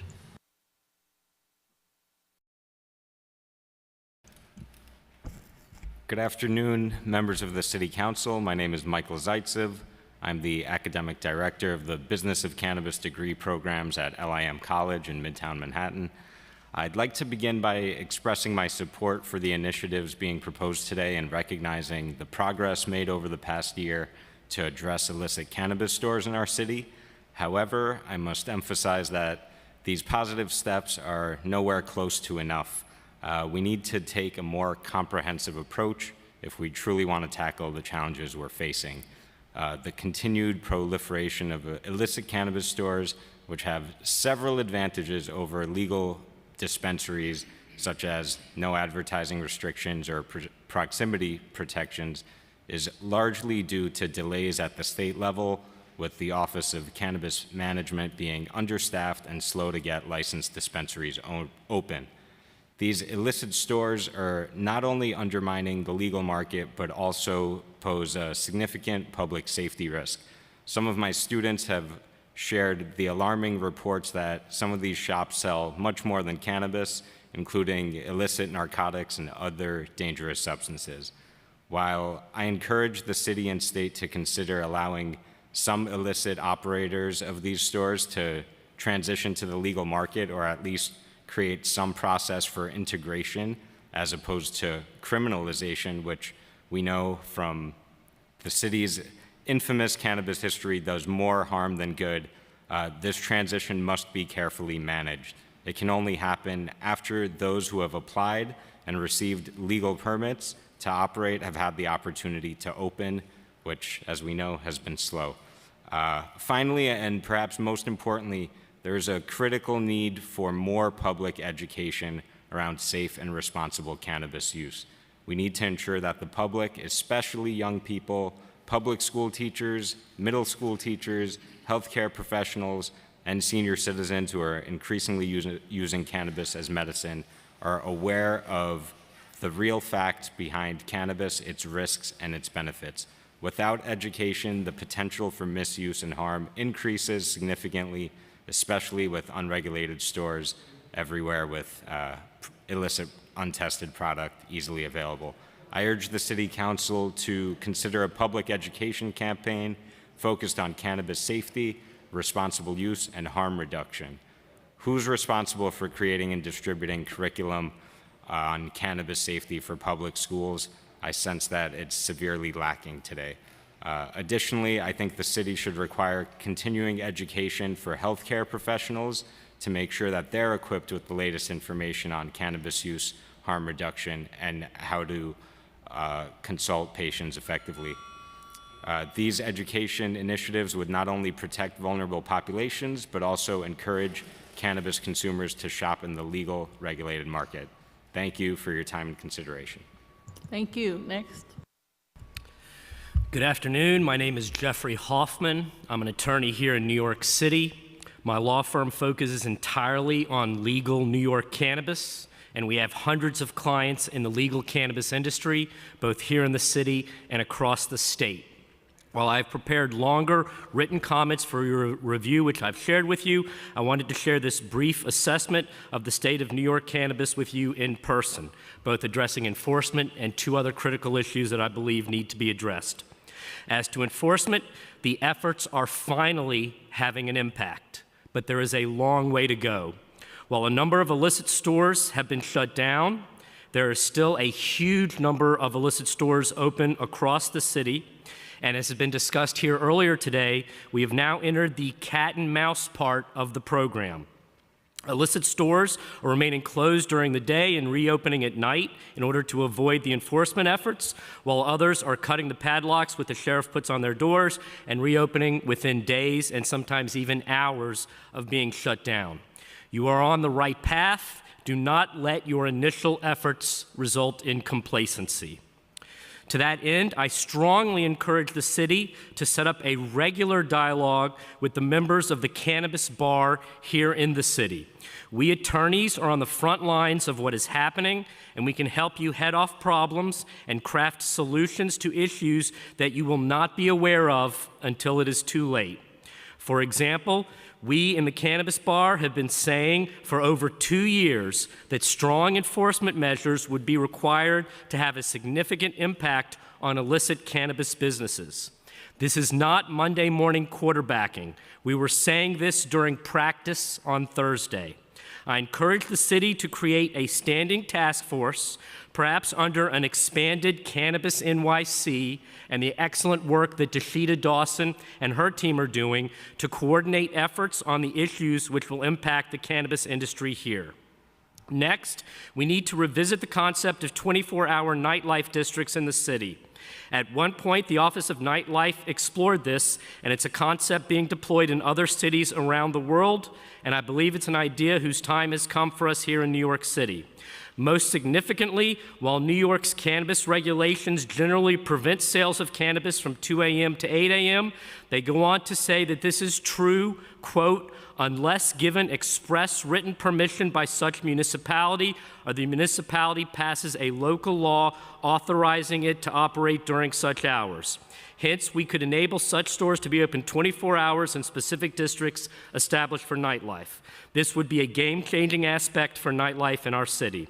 Finally, and perhaps most importantly, we need to consider all of the existing and emerging justice issues related to cannabis legalization in New York.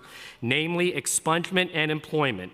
We must assist all city residents in clearing their records of cannabis convictions, and we need to focus on bringing real economic opportunity to those that were impacted by anti-cannabis enforcement. While there will be thousands of cannabis licenses in New York, there will be hundreds of thousands of cannabis-related jobs. This is where we need to focus our efforts, and I discuss this in more detail in my written comments. In closing, I again want to thank you for inviting me to speak here today. I have often said that New Amsterdam is the new Amsterdam. We have a unique opportunity to be the cannabis capital of the world here in New York City, and I look forward to working with all of you to make that happen. Thank you very much. Thank you very much. Thank you so much. We'll now turn to virtual panelists. For virtual panelists, once your name is called, a member of our staff will unmute you, and the Sergeant at Arms will set the timer and give you the go-ahead to begin for 3 minutes. Please wait for the Sergeant to announce that you may begin before delivering your testimony. So we will first call on Tony Smith, and then Dave Nick-Ponce and Jacqueline Tellis. Let's start with Tony Smith. You may begin. Good afternoon. Thank you, chairs and members of the council, for the opportunity to testify. My name is Tony Smith. I'm the New York State Director at the Drug Policy Alliance, which led the work to pass the MRTA, establishing a pioneering framework for a fair and diverse cannabis industry in New York that intentionally did not follow the model most favorable to big business interests. Over the past 2 years, we've seen a concerted effort by well-funded lobbyists and large cannabis corporations threaten to undermine the law's social equity goals. By pushing a narrative of disaster and dysfunction, which has come to a head this year, and framing the law as a failure, these entities are setting the groundwork to reshape the market to their advantage. But since its inception, the MRTA has broken national records, and implementation of New York's cannabis market looks intentionally different than other states. 95% of our retail market is small business. New York has doubled the number of majority Black-owned dispensaries nationwide. Nearly half of adult use dispensaries are majority minority owned, and roughly 90% of adult use retail licenses are minority and women-owned businesses, well above the national estimates. These successes are the result of a commitment to swimming against the tide of racial capitalism. As you address concerns with the market, it is critical to ensure enforcement steers clear of criminalization and that adjustments to the market remain tailored to specific issues and couched within the broader goals and successes of the MRTA. We appreciate the Council's attention to reporting systems that help to capture a fuller picture of the market. 311 call logs were an important tool in addressing discriminatory policing before passage of the MRTA. Now we can use 311 to monitor the cannabis market through a civil lens, as we do other types of non-compliant businesses. So as we gain a fuller picture of the market, we also need a more robust office to provide leadership, coordination, and oversight of the industry, including oversight of local cannabis tax revenue. Today's hearing, I think, highlights the need for more centralized information and oversight. While Cannabis NYC is doing some of this work, we ask the Council to explore the establishment of a separate cannabis agency with commission-level leadership to break down silos and provide necessary support to accomplish these goals. And we are going to follow up with fuller written comments. Thank you so much. Thank you very much. Dave Nick-Ponce. Your time has begun. Good afternoon to the chair and committee members. My name is David Nick-Ponce, and I am the CEO of Freshly Baked NYC, a licensed dispensary located in Arthur Avenue in Bronx's Little Italy. I also serve as a board member of the New York Cannabis Retail Association. Thank you for the opportunity to provide this committee testimony. Since we all know the problems with unlicensed cannabis retail sales, I'm not going to dwell on the problem itself, other than to say it continues to be significant. Enforcement efforts, while certainly welcome, are alarmingly insufficient in responsiveness to cannabis reports, to resources allocated to enforcement, and to the general scale of the enforcement operations. For example, nearly all of the unlicensed stores near us that were previously padlocked immediately reopened within 3 days, and there are actually more unlicensed operators around our legal dispensary now than there were 4 months ago when we began reporting them. Further details of this and of the problem itself can be found in my submitted written testimony. Given my limited time, I'm going to focus on my recommendations to make enforcement meaningful and powerful. First, improved communication and cooperation with licensees. We need a more direct two-way communication channel with enforcement teams. Dropping reports into a 311 black hole, while useful to initiate reporting, is going to be opaque and demoralizing. We want to be able to track the status of reported businesses and receive updates on follow-up enforcement actions. Further, licensees are eager to assist with enforcement. We are willing to provide photo and video evidence, documentation, or even record purchases of illicit products if necessary to establish probable cause. We want to work in partnership with enforcement rather than at arm's length, and we have obvious incentives to do so. We just need a mechanism by which to so engage. Second, rapid follow-up on reopenings. When unlicensed stores are shut down, there needs to be swift follow-up enforcement to ensure they remain closed. Businesses reopening days after being shuttered should be a top priority for immediate action. Licensees, again, are able to report these immediately if we can see follow-up action. Third, we need to strengthen the law and penalties regarding padlock removal. Current law regarding padlock removal from shuttered illegal cannabis retailers are clearly insufficient to deter reentry. According to conversations with the Manhattan District Attorney's Office, unless there is video evidence of someone physically removing the padlock, there's little that they can do to enforce against that. Even when there is evidence, the penalties are minimal, and owners of the establishments can just treat this as the cost of doing business. Fourth, we need to seize the profits of the illegal businesses. And again, in conversations with Manhattan DA's office, they indicated that seizing profits is going to be the only way to make a dent in the large operators, the more well-financed ones. And I'm not talking about the bodegas and corner shops here, but the well-financed ones have the resources and sophistication to avoid arrest. And if their profits are not seized, they will just drag this out and continue operating. Fifth, we need to restrict access to retail storefronts. Access to these storefronts is the lifeblood of the large illegal operators, so denying them access to the retail space is essential. Landlords need the power to easily evict illegal operators, and prosecutors need the power Your to time has expired. who failed to do so. And lastly, a right of private action. If enforcement resources remain as thin as they are, consider granting licensed businesses a private right of action. We are willing to take legal measures and take the fight directly to the unlicensed businesses if we are allowed to do so. Thank you again for the opportunity to testify, and I'm happy to answer follow-up questions or provide follow-up information as requested. Thank you very much. The next one is Jacqueline Telles. You may begin. Thank you, everyone, for the opportunity to testify today. My name is Jacqueline Telles, and I am representing the New York Association of Wholesalers and Distributors. Today, I want to draw attention to the same critical issue that Mr. Hack brought to your attention a few minutes ago, and that is the illegal sale of untaxed cigarettes and flavored e-cigarettes in unlicensed stores throughout the New York City. Our sting operation, which we conducted a few years ago, revealed a reality that is illegal cigarette trade is costing the city and the state of New York over $2.5 billion annually. Over the past 15 years, this amounts to a staggering loss of $37.5 billion. This is not just a financial issue, it is a crisis that demands urgent action.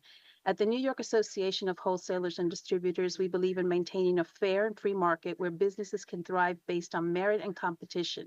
However, the rampant sale of illegal cigarettes is eroding this foundation. It diverts potential profits from legitimate businesses, funds criminal activity, and undermines the rule of law. Through our revitalized First Alert program, we identified thousands of locations across the city suspected of selling illegal products. We gave this report to the city and state, and we are thrilled that the city is acting and closing down these stores. Our undercover operatives documented their findings, revealing that while some shops operate within the law, the majority do not. This illegal activity occurs in broad daylight, showcasing a blatant disregard for our laws. We need to finish the job and shut down all of these stores so the legal trade can take back the marketplace. When we shut down illegal stores, Consumer Affairs must open up the market to legal shops and terminate the moratorium on cigarette licenses because that policy defies logic. The city went from 10,000 cigarette licenses to less than 5,000, which hurts the legal distribution channels and enhances the legal channels. All cigarettes and vapor products should be bought in brick and mortar stores where we collect the taxes on these products. The consequences of this illicit trade are far-reaching. Not only are we losing billions in tax revenue, but we are also witnessing the rise of organized crime. Criminal enterprises are capitalizing on the high taxes in New York by smuggling cigarettes from states with lower taxes. This illicit market poses a significant danger to our public safety and national security. Revenue generated from illegal cigarette sales often funds violent groups and criminal organizations contributing to a cycle of violence and instability. We are at a crossroads. Either we uphold our laws and restore integrity to our markets, or we allow these illegal operations to continue unchecked, further endangering our communities. We urge this council to take decisive action against the sale of illegal untaxed cigarettes and flavored e-cigarettes. By enforcing existing laws and imposing stringent penalties on violators, we can begin to reclaim the billions of dollars lost to this illegal marketplace. Let us work together to eliminate the scourge from our streets. Our mission is clear: to ensure time that has every expired. illegal cigarette is removed from our city, protecting both our economy and our communities. Thank you very much for your consideration. Thank you very much. We have now heard from everyone who was signed up to testify. If we inadvertently missed anyone who would like to testify in person, please visit the sergeant's table and complete a slip. If we inadvertently missed anyone who would like to testify virtually, please use the raised hand function in Zoom, and a member of our staff will call on you in the order of hands raised. Anybody's hand raised? Nope. Nobody's hand is raised. I will now read the names of those who registered to testify but have not yet filled out a witness slip or appeared on Zoom, and they include Jide, Rafe, and David Schwartz. Is either person around? No. Seeing no one else, I would like to note again that written testimony, which will be reviewed in full by committee staff, may be submitted to the record up to 72 hours after the close of this hearing by mailing it to testimony@council.nyc.gov. If there are no other comments, do you want to make a closing comment? I want to thank the great Justin Brannon for his leadership on this issue, and also the incredible staff. This is quite a report, a great hearing. Lots of follow-up will be necessary, and I thank everyone who participated, testified, and all the amazing staff. Thank you.